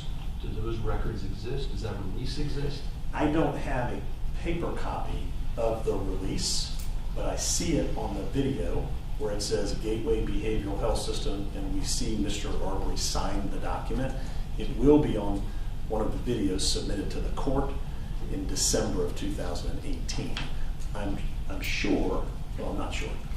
Gateway may have it, and so perhaps another subpoena to Gateway to make sure that we have all the documents. It's not contained in the records from Gateway that currently exist? I don't believe so, but I'll double check, Your Honor, to make sure.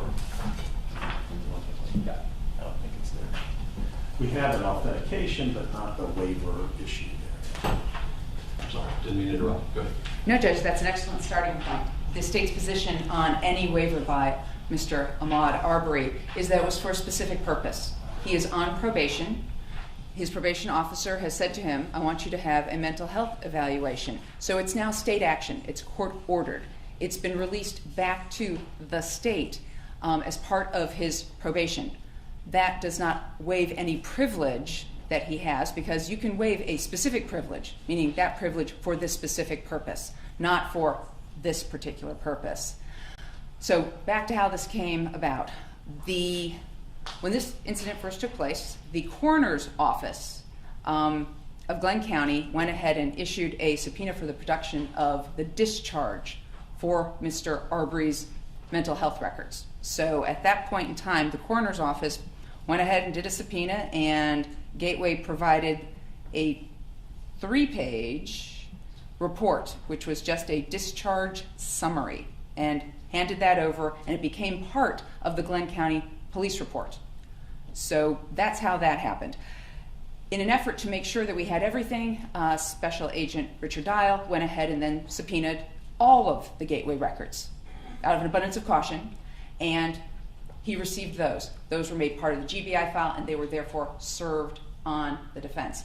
The reason I bring all of this up is because when we look at the statutes that are involved in this specific incident.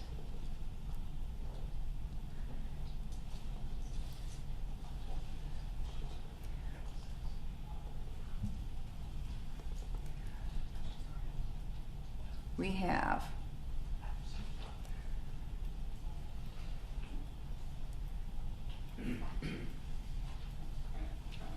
and of course I pulled them all up this morning, and now my document with that is, there it is.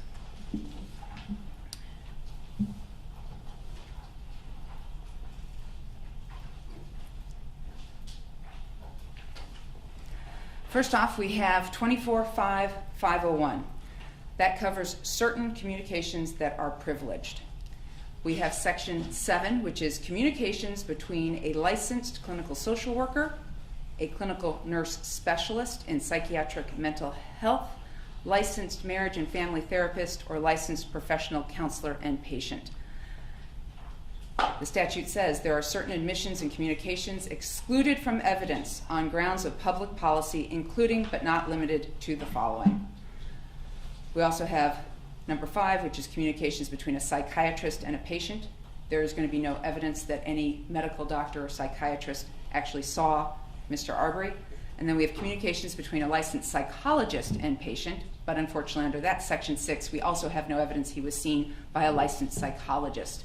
What we have from the records that you will be able to review is that he was seen by a registered nurse or a nurse practitioner, and that is as far as the evaluation went. Obviously, this is privileged and therefore inadmissible on the face. However, we then go down to 24.12.11. 24.12.11 covers the disclosure of medical records and the effect on confidential or privileged character thereof. And so what we have right there is the disclosure of confidential or privileged medical matter constituting all or part of a record kept by a healthcare facility, a nurse or physician, which of course would cover the gateway records, pursuant to laws requiring disclosure or pursuant to a limited consent to disclosure. Once again, that's important. Limited consent to disclosure shall not serve to destroy or in any way abridge the confidential or privileged character thereof, except for the purpose for which such disclosure was made. So, coming back to the defense, they're claiming, well, he signed away his privilege. Well, he didn't universally sign away his privilege. It was for disclosure for Gateway back to his probation officer. And this was all to help Mr. Arbery. It's now being used against him. In this statute, there is no way that he waived any sort of privilege because, pursuant to a limited consent to disclosure, shall not serve to destroy or abridge the confidential or privileged character of his mental health records. So therefore, the defense can't get at them that way either. And we have 24.12.1, and that brings me back to how these records were disclosed. 24.12.1 really covers all the other kinds of cases that we're used to. We all know that in an aggravated assault case where a woman's jaw is broken, or in an aggravated battery case where someone has been stabbed and they're scarred, their medical records become part of the case because that actually is an element the state must prove at trial. And therefore, 24.12.1 covers that particular instance. So, they're obtainable by an appropriate court order or subpoena, and that is how we got the Gateway records into discovery. However, provided further that the privilege shall be waived to the extent that the patient places his or her care and treatment or the nature and extent of his or her injuries at issue in the judicial proceedings. There is no way, absolutely no way, that Mr. Arbery has placed his mental health at issue in these proceedings where the issue is citizen's arrest and their claim of self-defense. So therefore, while we obtained the records, obtaining the records and handing them over does not in any way waive any sort of privilege for it to be used at trial based on 24.12.1. Now, of course, there's a number of cases, and the main case in the state of Georgia is going to be the Bobo case. So what we have with this is that basically in Bobo, B-O-B-O, versus the state, which is 256 Georgia 357, it's a 1986 case. 4 justices of the Supreme Court did not agree that the psychiatrist-patient privilege could be abrogated by a showing of necessity. The other justices said, well, you know what? If the criminal defendants show the court that it's absolutely necessary for their defense, and there's no other way to get that evidence in, then, okay, we're going to go ahead and allow it. And this is 1986. That decision is a plurality opinion holding that the statutory psychiatrist-patient evidentiary privilege must yield to a criminal defendant's constitutional right of confrontation, but only upon a showing of necessity. That is, that the evidence in question is critical to his defense. The state's contention is they're claiming self-defense against a man they did not know, a man who they saw running down the street. We've got about a 10-minute incident. Mr. Arbery says absolutely nothing during that entire 10 minutes. So when they say, I was acting reasonably, that has absolutely nothing to do with Mr. Arbery's mental health. It is not critical to their defense. And they also then have to show that substantially similar evidence is otherwise unavailable to him. We contend that substantially similar evidence is completely irrelevant because it's not relevant to this case or the issues in this case. And there's a number of cases that talk about this and cite to Bobo. However, when you do a Lexis search, the number of cases that actually cite to the Bobo case from 1986, there's only about 30 of them. And in most of those cases, the defense is trying to say that usually the female sexual assault victim is crazy, and it goes to her credibility. And they want to bring in the mental health records to show that she's nuts and she's making this all up, and I didn't, assault her, I didn't rape her, I didn't molest the child. That's usually these kinds of cases. And I think there's about 30 of them out there for the court to look at, just doing a Lexis search citing to Bobo in the state of Georgia. The ones that I could find that were of interest were, first off, Brown versus the state, 288 Georgia 364, which is a 2010 case. And at that point in time, the court did exactly what you're doing. The court said, okay, I'm going to do an in-camera inspection on these records. But at that time, the court was looking for any material which was exculpatory or which would impeach the complaining sexual assault victim's credibility. And the court basically ruled there was nothing there. So that was that particular case. Then we have Easter versus the state, 322 Georgia Appeals, 183, which is a 2013 case. And that was partially, hey, we want the records. And the court said, listen, you have to make a prima facie case that you can actually show that you need these records, that these records actually contain something. You can't do a fishing expedition just to go through someone's mental health records. And they said, our Supreme Court noted that the psychiatrist-patient privilege prohibits the defendant from engaging in a fishing expedition regarding a witness's consultations with the psychiatrist. Therefore, a defendant cannot explore such evidence unless he makes allegations sufficient to establish a prima facie need for its discovery. Unfortunately, they, of course, already have the records and now are attempting to use it. The most important case the state found on this is DiPietro versus the state. This is 356 Georgia Appeals, 539, and it is from September 3rd of last year, 2020, Court of Appeals case. In this particular case, the court actually here, and this is out of Fulton County, the court conducted a preliminary hearing to determine the admissibility of the minor victim's mental health at the time of her outcry that she'd been sexually assaulted, which the defense sought to introduce to undermine her credibility and the reliability of her account of the allegations. At that point in time, they, of course, cited to Brown versus Howard, 334 Georgia App, 182, a 2015 case, that Georgia law provides several privileges related to mental health, which collectively are referred to as the mental health privilege. The primary purpose of the mental health privilege is to encourage the patient to talk freely without fear of disclosure and embarrassment, thus enabling the psychiatrist to render effective treatment of the patient's emotional or mental disorders. So at this point, the court in this case goes on to say, our existing precedent makes clear that the absence of a waiver by the patient, privileged material is neither discoverable nor admissible at trial. And they cited to Advantage Behavioral Health Systems versus Cleveland, 350 Georgia Appeals, 511 at 2019. With respect to waiver, Georgia law provides that the mental health privilege is held only by the patient, and therefore only the patient may waive it. Newman versus the state. 297, Georgia 501, 2015. Here we have absolutely no waiver for this purpose. And until we see the waiver of what he was actually waiving, it may not be for any purpose except to inform his probation officer about his progress. In this particular DiPietro case, of course, the trial court ultimately ruled that the doctor could not testify to the impact of the victim's mental health conditions based on the documents as to her credibility of her outcry against the defendant because the expert's conclusions lacked sufficient probative value and thus were inadmissible under 403.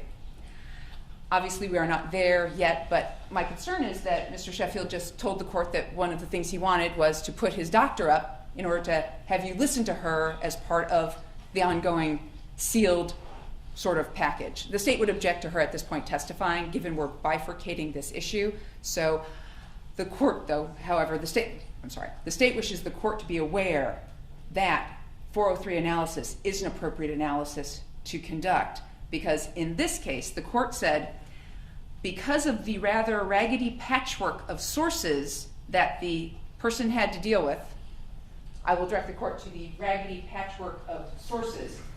These sources are Mr. Arbery's worst days of his life. Absolutely the worst days of his life when he is involved in law enforcement. This is not every day of his life. And to have their doctor come in and go, well, I looked at all this stuff and it supports a conclusion based on a 2-hour form that got filled out as a diagnosis, the state contends that's a raggedy patchwork of sources that their doctor had to work with because their doctor never ever met Mr. Arbery and never talked to him on his best day. And in addition, the court went on, it was not necessary to undermine the credibility of the victim. I understand that's not the purpose that they're doing this for. However, it is kind of the purpose they're doing it for. This is propensity evidence. They have said it's propensity evidence. They said, well, he's got a diagnosis and it makes him angry and it makes him, emotional. And therefore, he must have been angry and emotional, and therefore, this is how he reacted that day. All of which is speculation, and all of it is propensity evidence, which is not allowed. And Judge, that is the basis for why we ask that you deny this, and we will, of course, brief this and put all of this together for you in the brief. All right. Thank you, Your Honor.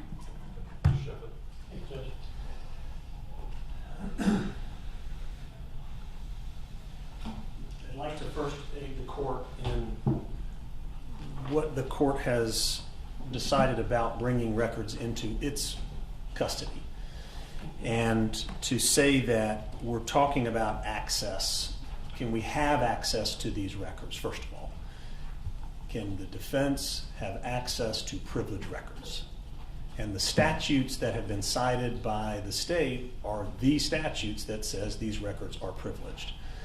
But the cases that I'm going to give, Your Honor, lay out very clearly that where the defense asks to have access to these records, there's a process for doing it. And it's to involve the court. And it's to have the court conduct in-camera inspection to determine if there's anything in the records that's relevant. So the idea of how do we do this and what the court has now decided this morning, that is a way to do it.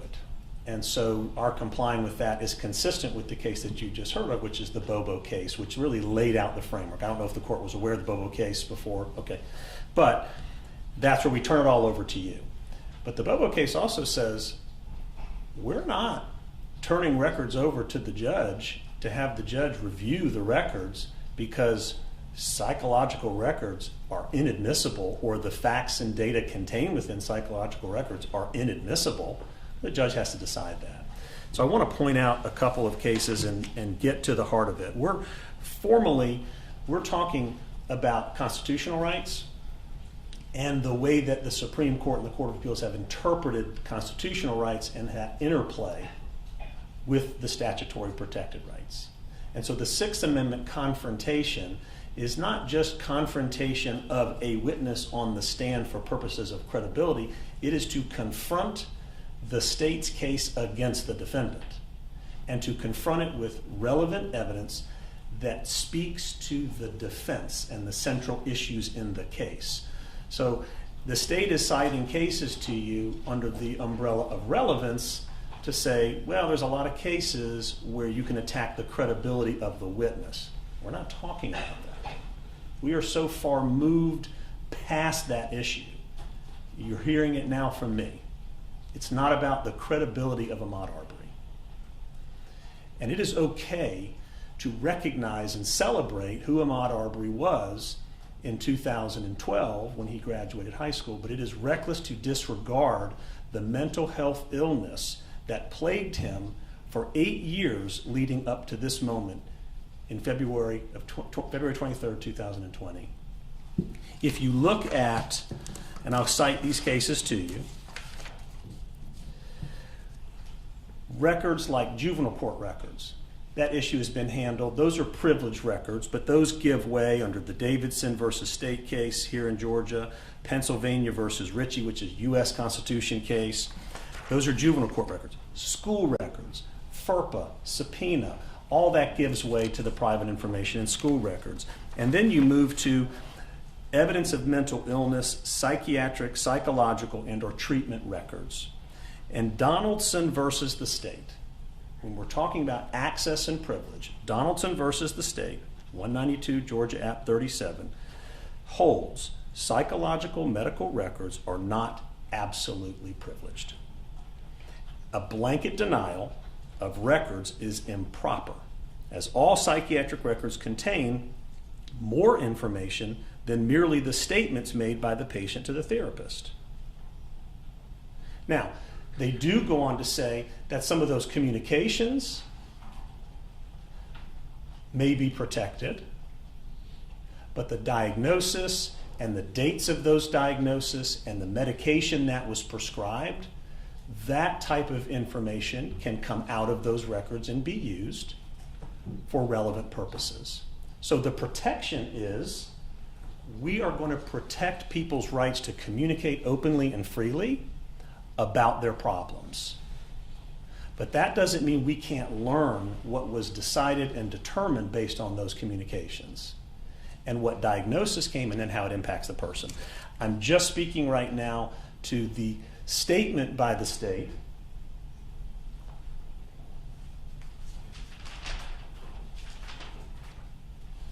that pursuant to 24.5501, pursuant to 24.4411, that psychological records are inadmissible. That is a fundamental misstatement of the way our courts have interpreted the privilege in line with the Sixth Amendment of the Constitution and a defendant's right to confront. Yes, there's a privilege, but that analysis and interpretation flies in the face of all of the cases that say you can have access. Bobo case says this: while the privilege should be given the utmost deference, when the privilege of a witness stands in the way of the defendant's right to confront the witnesses against him, then upon a proper showing by the defendant, the balance must be tipped in favor of his constitutional rights and the search for the truth. It says further, in order to abrogate the psychiatrist-patient privilege, the defendant must make a necessity showing that the evidence in question is critical to his defense and that substantially similar evidence is otherwise unavailable. We don't have to have our experts say what the records are, but it's important to note that on the timeline of his life, Mr. Arbery's life, that he had a diagnosis, that he was exhibiting certain behavior and certain conduct because it fits within the quality of the opinion of the expert and how it is relevant. So if you want to protect some of the speech that he gave, the witness doesn't have to share the speech. But it informs the expert's opinion and the quality and the credibility of that opinion to the jury. So we can use the records in a way that are permissible upon the showing of necessity. And while there are anecdotal accounts that the state has chosen to get into the mind of Ahmaud Arbery suddenly and say, well, these are just his bad days. These are just his days over the course of 3 years, which shows a very sad decline based on mental illness. And because he has had this decline in the presence of cameras and other people, then it's been captured. And then of course we should use it to analyze whether it fits within this idea of mental illness and relevance. It would be error not to consider this evidence because it comes from reliable sources, well-meaning people who are either trying to do their job or protect their community and have an interaction with Mr. Arbery. And so when we look at this, whether it's his mom or whether it's his community service officer, supervision officer, it is certainly the most quality of evidence that exists for this purpose. I also want to tell you the case of Lindstrom. Lindstrom, U.S. v. Lindstrom, Lindstrom, that is an 11th Circuit case.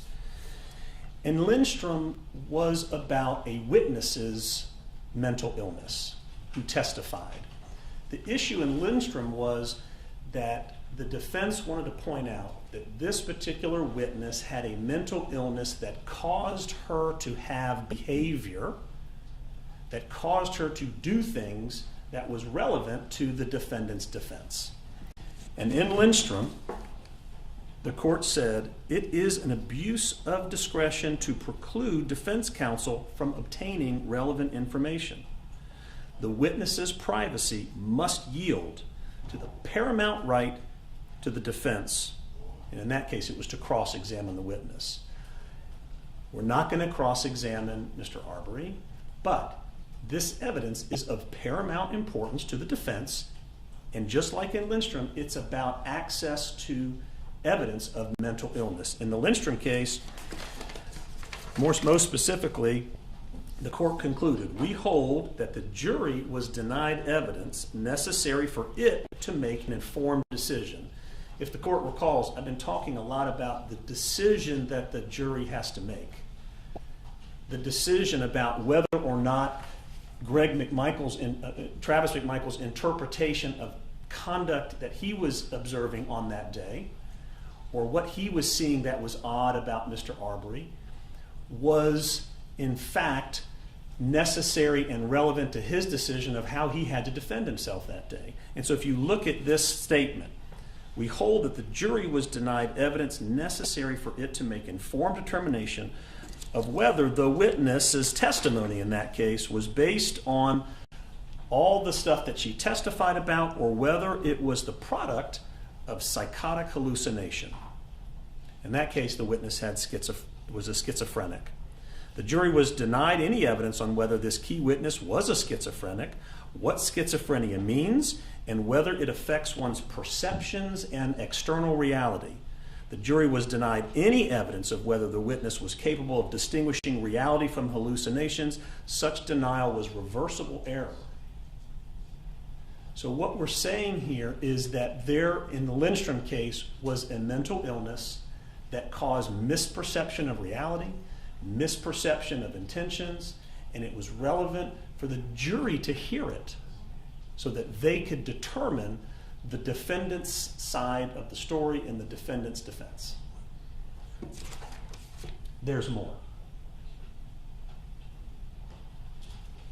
There are several cases, Your Honor, under Georgia law that deal with the impact of alcohol and drugs on a person's mental state and how it causes behavior.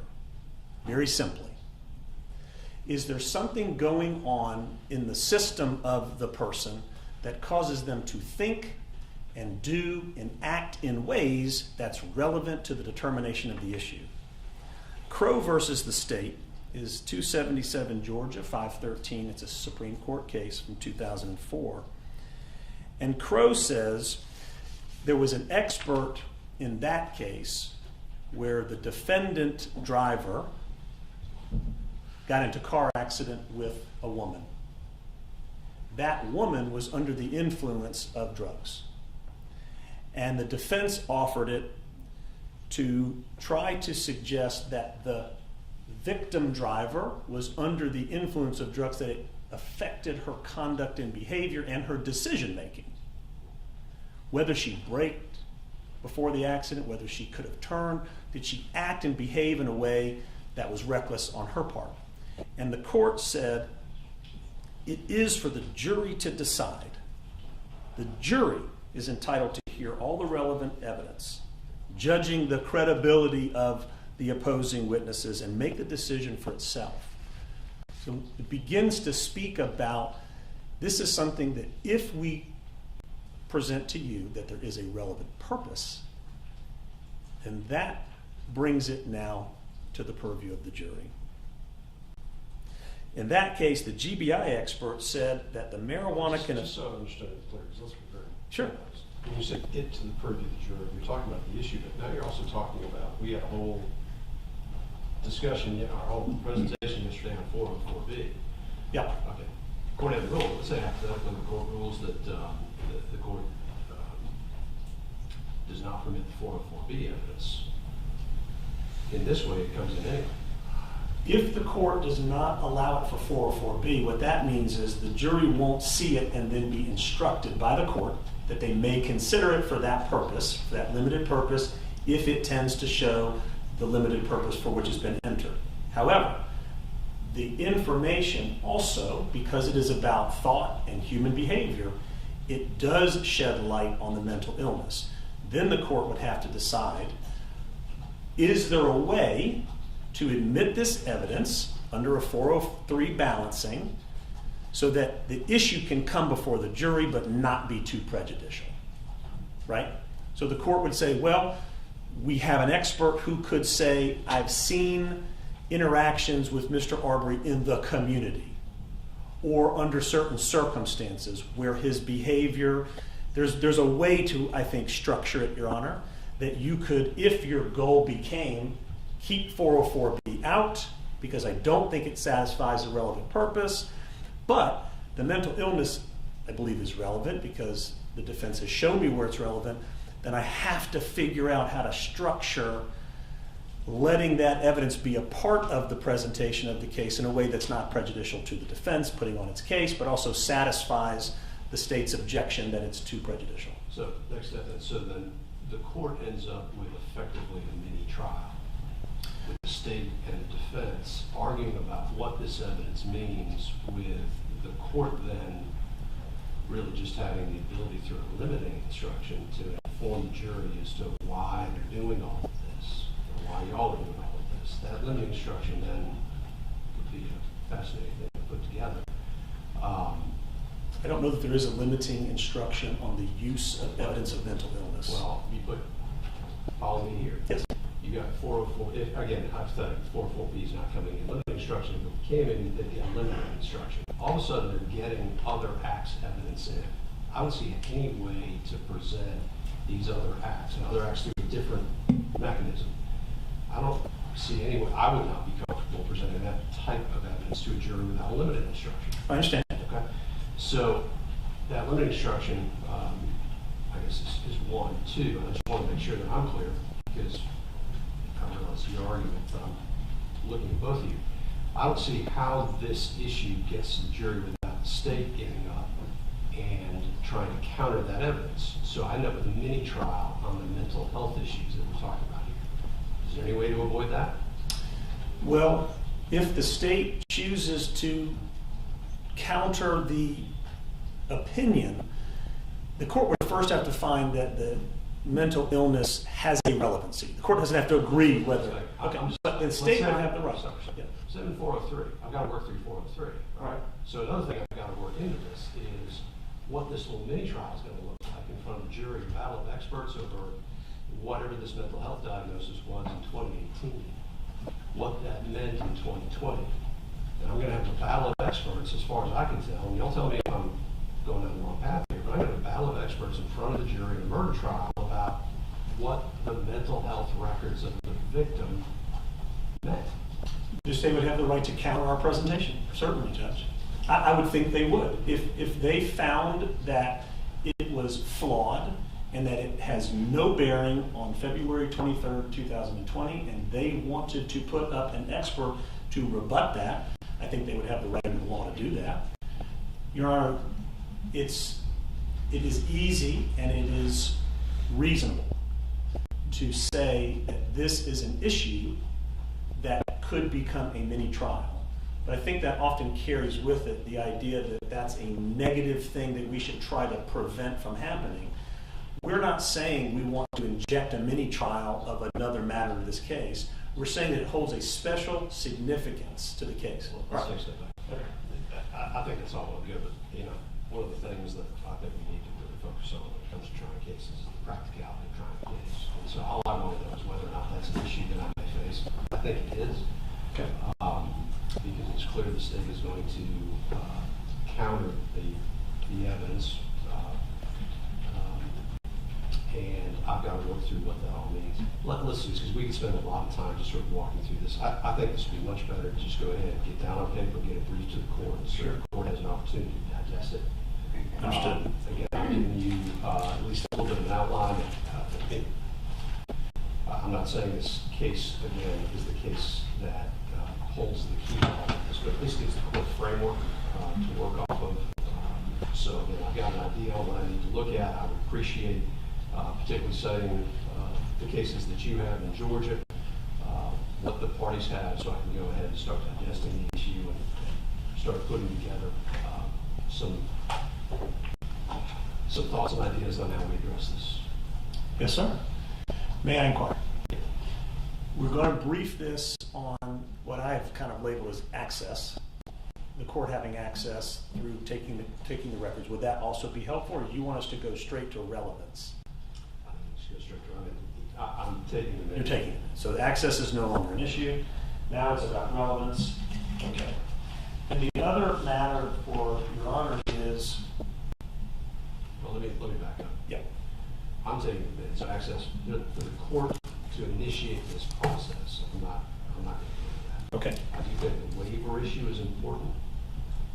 Okay. So I do want that briefed. I want to make sure I understand where these records came from and the party's position with regard to the waiver. And we can probably agree that the reinstatement of the privilege by anybody that wants to reinstate the privilege on behalf of Mr. Arbery, maybe that's something that could take place, or that there's not a proper waiver by Mr. Arbery for these records to be used in court. We have to look at that document. If it says this waiver covers the use of the records in court, then maybe that resolves it in the court's mind. Irregardless of waiver, the court has the authority to abrogate the privilege. The other thing, Your Honor, is we have the need, and I think the right, to make a record about relevance from the perspective of the doctor and how it's relevant to the incident and the issues in this case. And my question of the court is, when will you allow us to do that? I think That's the bifurcation. that's the bifurcation. Okay. So are you saying that that is not going to happen today? I want to go through the basic steps. I'm saying bifurcation. The first part I want the law, I want cites, I want to know what the documents are exactly that are going to be used and how they fit within the evidence code. Okay. I understand generally where the defense is going to go with that from what I've been able to glean from yesterday and today. But we will get into more detail, I think, in a second setting if necessary in order to make sure that I'm very comfortable with exactly what's coming in. And that will give me some insight, I would think, on how this is going to be litigated by the state. I understand. Very good. Let me make sure, if you would, just give me one moment.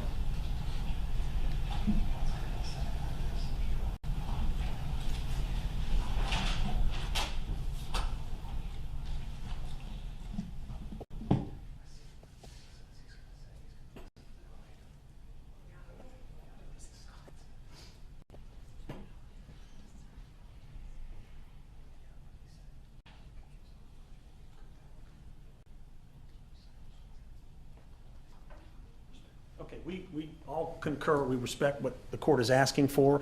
We want to help with that, and we'll provide it to you in the time that you've asked for. Yes, that's good to hear. Not sure how to respond to that. You know. All right. The discussion did bring up another matter that I do need to follow up on. I believe is you had inquired about some records that were supposed to be coming in defects. Yes, I had done an ex parte motion, but it ended up, the order got filed, so no ex parte anymore. Well, yeah, I mean, but like I say, but I will tell you, there was a inquiry in my office very soon after that order about the documents.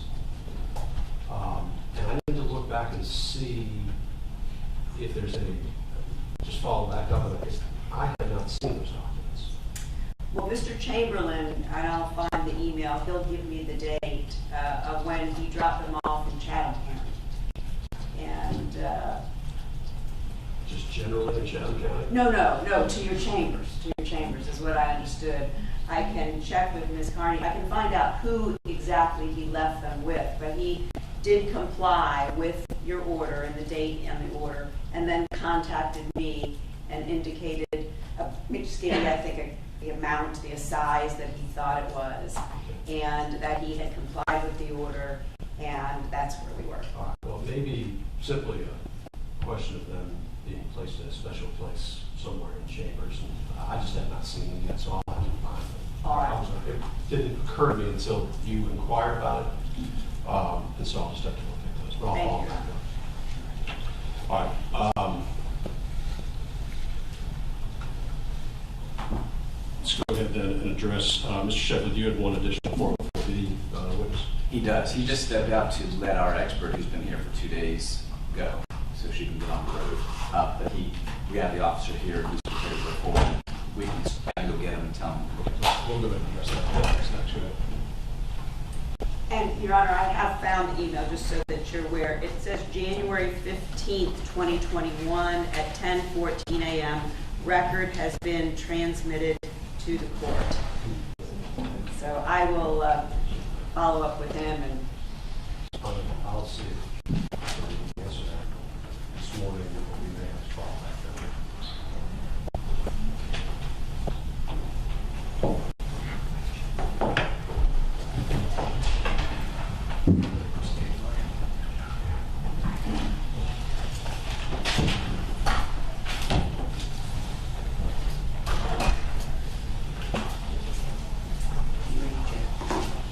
Call Officer Yarborough, please. And go right there.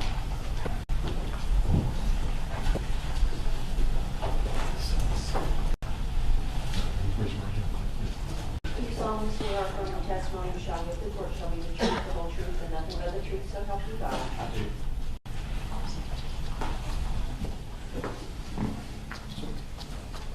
Please.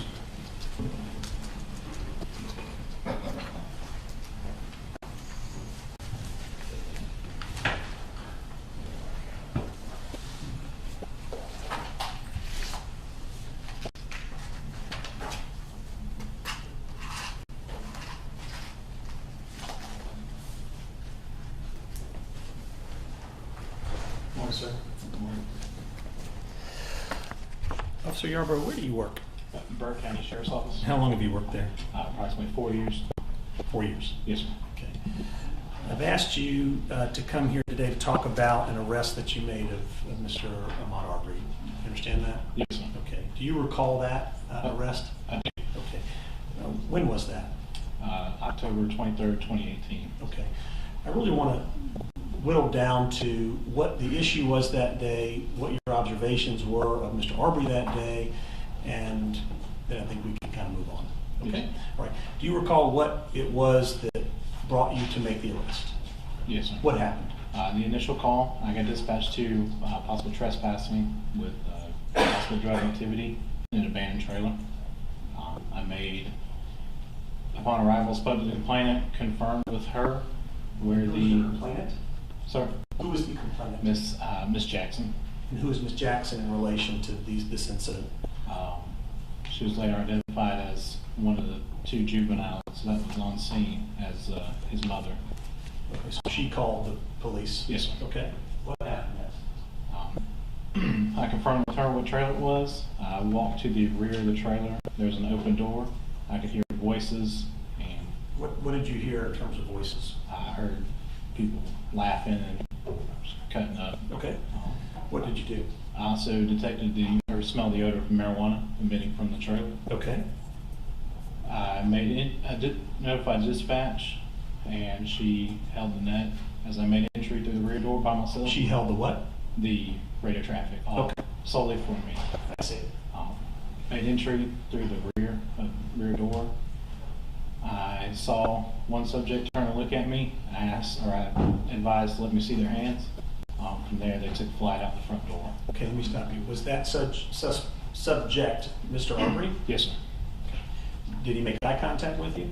I could see him turn his head. I don't know if I didn't look at his eyes. I don't know if he. Okay.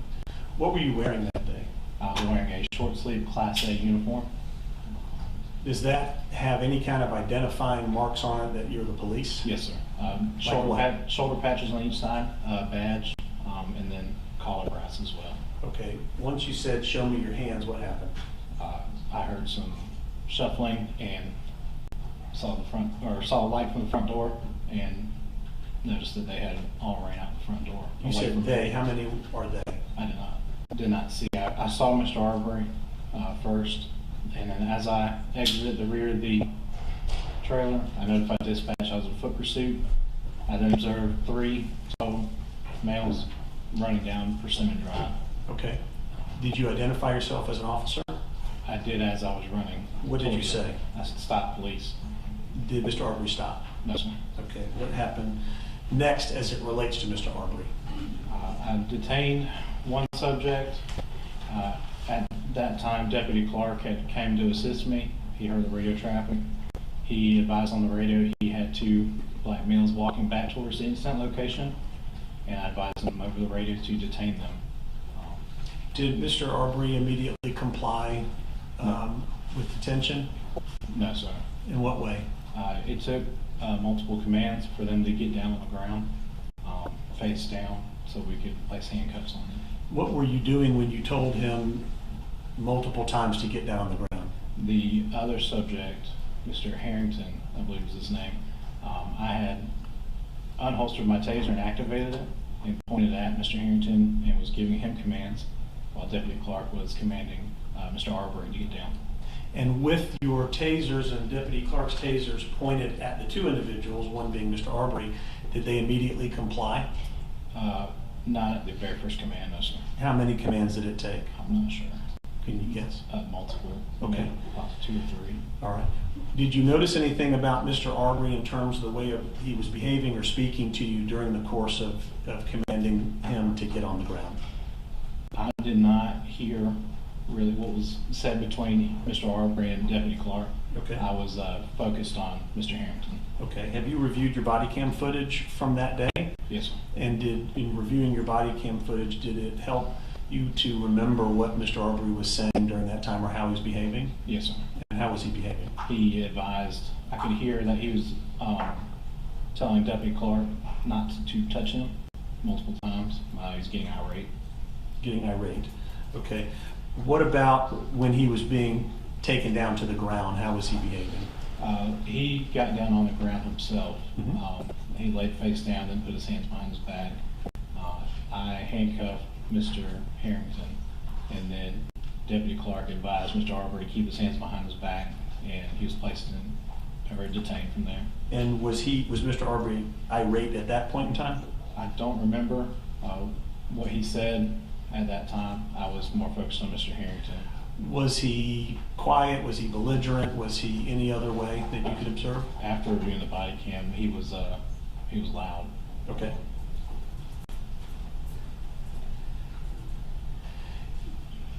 Did you have evidence that Mr. Arbery at that point in time had committed a crime? Yes, sir. What crime was that? Obstruction of investigation. Okay. Did Mr. Arbery tell you whether he thought or not that he had committed that crime, or confront you or be confrontational about that in any way? He advised that he was not the one running. He was coming from a gas station a few miles down the road and would deny any involvement. Was he in fact the one running? Yes, sir. So was his statement to you the truth or a lie? It was false. False. Did you have opportunity to talk with him over the course of this arrest and putting him in police car as you were trying to figure out what was going on? Deputy Clark escorted Mr. Arbery to the rear of his patrol vehicle. He then drove him back to the original incident location. After that, I was able to open the door and talk to Mr. Arbery. I got his name and his birthday, and I closed the door. I came back to talk to him and advise him of his Miranda rights prior to any questioning. Did he understand those rights? Yes, sir. Okay. And did you observe anything else about his behavior once he was inside the police car, whether he stopped being loud or irate? He still continued to be argumentative of the situation and contesting why we were placing him in, or detaining him and placing him in the rear of the vehicle. Do you recall whether he said that he was just out jogging that day and that you had arrested him for no reason? Yes, sir, he did. Was that true? No, sir.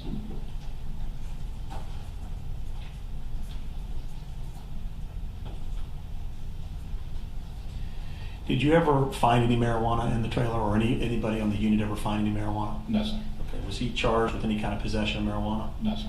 Okay. What was ultimately the charge that he was charged with? Misdemeanor obstruction of law enforcement officer. Do you know if he ever went to court on that or went to trial on that? I believe after speaking on the phone with you that he pleaded guilty to it. Okay, so you now understand that he had a guilty plea. Yes, sir. You never went to court or trial No, sir. that you can recall? No, sir. Okay. Have you had an opportunity to look at the body cam videos from that day? Yes, sir. All right. Do you know how many there are? I believe there's 3. Okay. I've marked, just for the purposes of admission at this time, and I'm not going to play them, Your Honor, but they're marked as Defense Exhibit 23, 24, and 25. I can say to the court they are the videos that we've gone over together. And so if you like the witness, I can put them up and play them so that he can identify them, but I've stated in my place that they're the videos that were done on that day, if there's no objection. There's no objection. All right, then I move 23, 24, and 25 to deference, Your Honor. Very good.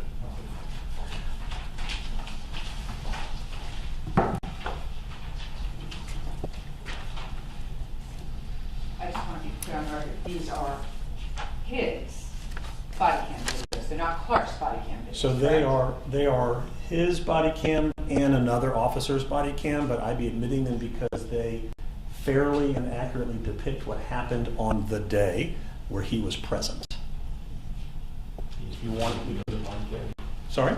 he's reviewed the other body cam? Yes, he said he reviewed 3 of them. Was he actually present at the time with the other officer? Yes, sir. No problem, I see.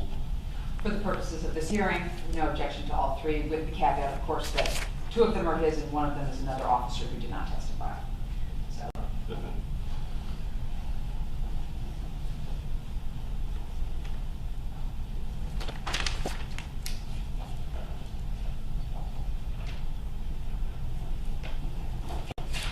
One moment, Your Honor. How long was the interaction that you had on that day from the time that you first encountered Mr. Arbery until your last conversation where you say he was still being irate and argumentative? About how much time had gone by, do you recall? I don't. No, sir. Is 30 minutes a rough estimate? Approximately, yes, sir. Nothing further, Your Honor. From the state. thank you, Judge.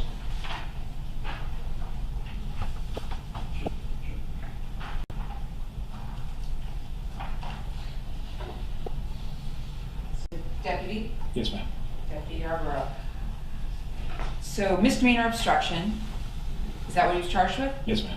Okay, so you don't have any actual independent knowledge of what the disposition was in this case, do you? No, sir. No, No, ma'am. the defense attorney told you what it was, wasn't it? Yes, ma'am. Okay. And Deputy Clark, how was he dressed? He had a Class B uniform on, which consists of black polo and green tactical pants with a black outer carrier vest, properly marked the sheriff's office on it. Okay. And the body cam that you were wearing, is that the kind of like right here in your chest with the box? Yes, ma'am. Okay, is that what Officer or Deputy Clark also had on? Yes, ma'am. Okay. How many other officers were out there? And initially, it was just me. Deputy Clark was the first responding officer. After we had placed them or detained them, I believe Sergeant Bars and Lieutenant Williams had arrived on scene as well, and Reserve Officer Reed. So there were 5 deputy sheriffs out there? Yes, ma'am. Okay. I just want to make sure that there were 5 deputy sheriffs out there for a criminal trespass in a vacant trailer. Yes, ma'am. Okay. And what was the date of this? I believe it was October 23rd of 2018. 2018. And were the other deputies there in full uniform as well? Yes, ma'am. And were they in marked patrol cars? Yes, ma'am. And so if anybody saw you, they'd know you were a law enforcement officer, right? Yes, ma'am. And you immediately identified yourself with Stop Police. After they took flight, yes. Okay, so when you first went in the trailer, what'd you say? Let me see some hands. Okay. Referring to just to put their hands up. Okay. And then they took off out the door, Yes, ma'am. and then you yelled, "Stop police." Yes, ma'am. So you identified yourself right away as a law enforcement officer. Yes, ma'am. I'm going to show you what's been marked as State's Exhibit number 41. I've already showed opposing counsel this. I know you haven't seen it before, but just go ahead and take a look at it, see if you're able to identify it. Yes, ma'am. This is Persimmon Road where the incident happened. Okay. Is it fair and accurate layout of that area on Persimmon Road? Yes, ma'am. At this time, the state would tender into evidence State's Exhibit 41. No objection. Submit. All right. So we're taking a look at this. I'm going to hold it this way so the judge can kind of see it. Is this our vacant trailer down here at 125 Persimmon? Yes. Or is that where she called from? I believe that's the complainant's address where she called from. Okay, so then we got this thing. Is that the vacant trailer right adjacent to it? Yes, ma'am. Okay, because you've been out there, you know. Yes, ma'am. All right. Now, if we walk up here, did you come to learn that Mr. Arbery, his grandmother lived at 158 Persimmon? Yes, ma'am. And that's, I mean, can you see the vacant trailer from Grandma's house? Yes, ma'am. Okay. Now, when you actually first encountered the first juvenile and talked to him, that was something different than when Mr. Arbery and Mr. Edwin Harrington came back down the street. Is that right? Yes, ma'am.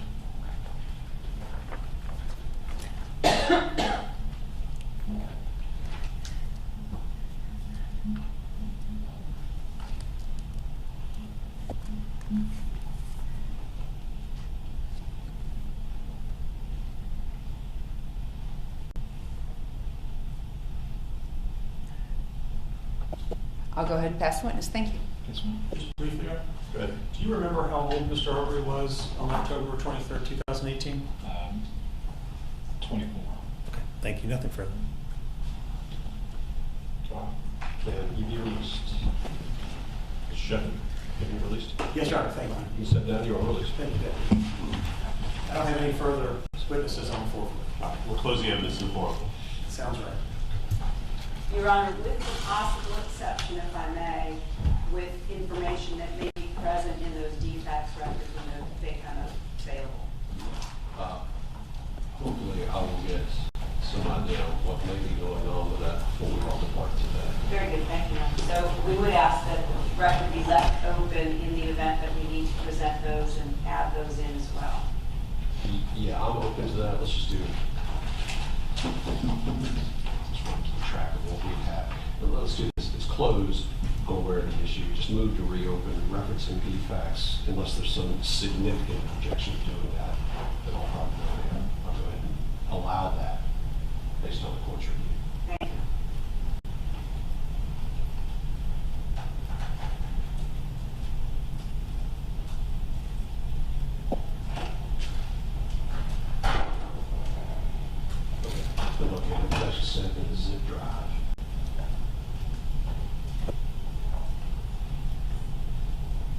looks like we have sent it as a drive to the court. I have that as a drive. Thank you. All right, I think the time-wise, on the statement of Mr. Brady, not Mr. Brady, Mr. Bryan, we have one witness who's trying to work out from one standpoint. Maybe best to break for lunch before we do that. Well, yes, Your Honor, we have agency press, and I reviewed the length of the audio statements that are in question here. The first one is 2 hours long, the second one is an hour and 15 minutes, and then the last one is 8 minutes long. I have transcripts for sections 2 and 3, and I've told Mr. Goff all about that, and that is what we were going to tender. I do not have from Mr. Goff specificity as to where in these motions or where in these conversations and the audio with Mr. Bryan, his complaint of hope of benefit or fear of threat. So I'm going to tender them in. I believe that would help the court, and I'm sure Mr. Goff will pinpoint us to where it needs to be played. Your Honor, I haven't seen the transcripts. I'm not complaining. If we could take a lunch break and I could maybe get a paper copy of the transcripts? I do not have any paper copies of these transcripts. They were emailed to me after I'd already arrived here, so I have no paper copies of the transcripts. I have them electronically. I can email them to you. If you will email them to me, I'll try and review them electronically over the lunch break. I have the benefit, Your Honor, of having been present for these interviews, but they're still rather long. But I think we would be ready this afternoon to address that, and I'd prefer to go ahead and get that out of the way. Yeah, let me see how we're going to do it from a minute. Is the plan to play the whole statement, or are we narrowing down to the parts that are at issue? Or is it something the court can review in camera based upon the evidence that gets presented? How are we going to do this? I would suggest that the exhibits be tendered and that the court be able to review them as the court deems appropriate, and we can point out by briefs the relevant portions thereof and do it that way. Because of the length of them, I mean, there's different views. A lot of judges want to see the whole statement before making a ruling. A lot of judges don't. In this case, I'm guessing you're going to actually want to review the actual statement. And I'll tell you the way I normally handle it is I've taken the evidence, and if it's a long statement, generally I'll just ask that a copy of the statement be provided, and if there's no objection to the court reviewing the video or whatever it may be, after the evidence presented. The trick to that, though, is knowing what to look for. So that's not going to work if it's simply the court just needs to look at this and see whether or not there's something the court thinks may be inappropriate in there. That's really my question. I believe that if the court gives us a reasonable period of time following today's hearing, I can identify any excerpts in particular that I want to address to the court. I think the issues in this case are beyond the content of the statements themselves. So it's worthwhile having a hearing. But I'm happy with the transcript being able to turn around and cite any particular portions of the transcript to the court. I know there's one excerpt in the second interview, about 20 seconds, that I'll be able to give the court. If I have a transcript, I give the court page numbers. Yes, Your Honor. Based on Mr. Goff's brief to the court, he asserts that Agent Seacrest made promises. I'm going to put Agent Seacrest up to discuss those very things. So I believe that what Mr. Goff is trying to say is those promises by Agent Seacrest are not contained in the actual interviews that took place. They were outside that. So I think that's of course his assertions. So the burden, of course, is on me, so I have to put him up, even though they're the defendant's assertions. So it sounds like there's no objection to proceeding with the agent today, with That's the evidence right. being tendered in, giving the court then the opportunity, it sounds like to the extent necessary, to review the full statement itself. Correct. And then Yes. the parties can go ahead and brief it so that we have everything before the court. Okay. So do we just then need, well, let's go ahead and break lunch. We'll do it right after lunch. Thank you, Judge. So it is 10 to 1. Let's plan on getting back at 1:45. Yeah, about an hour, 1:45. All right, court recess. All right.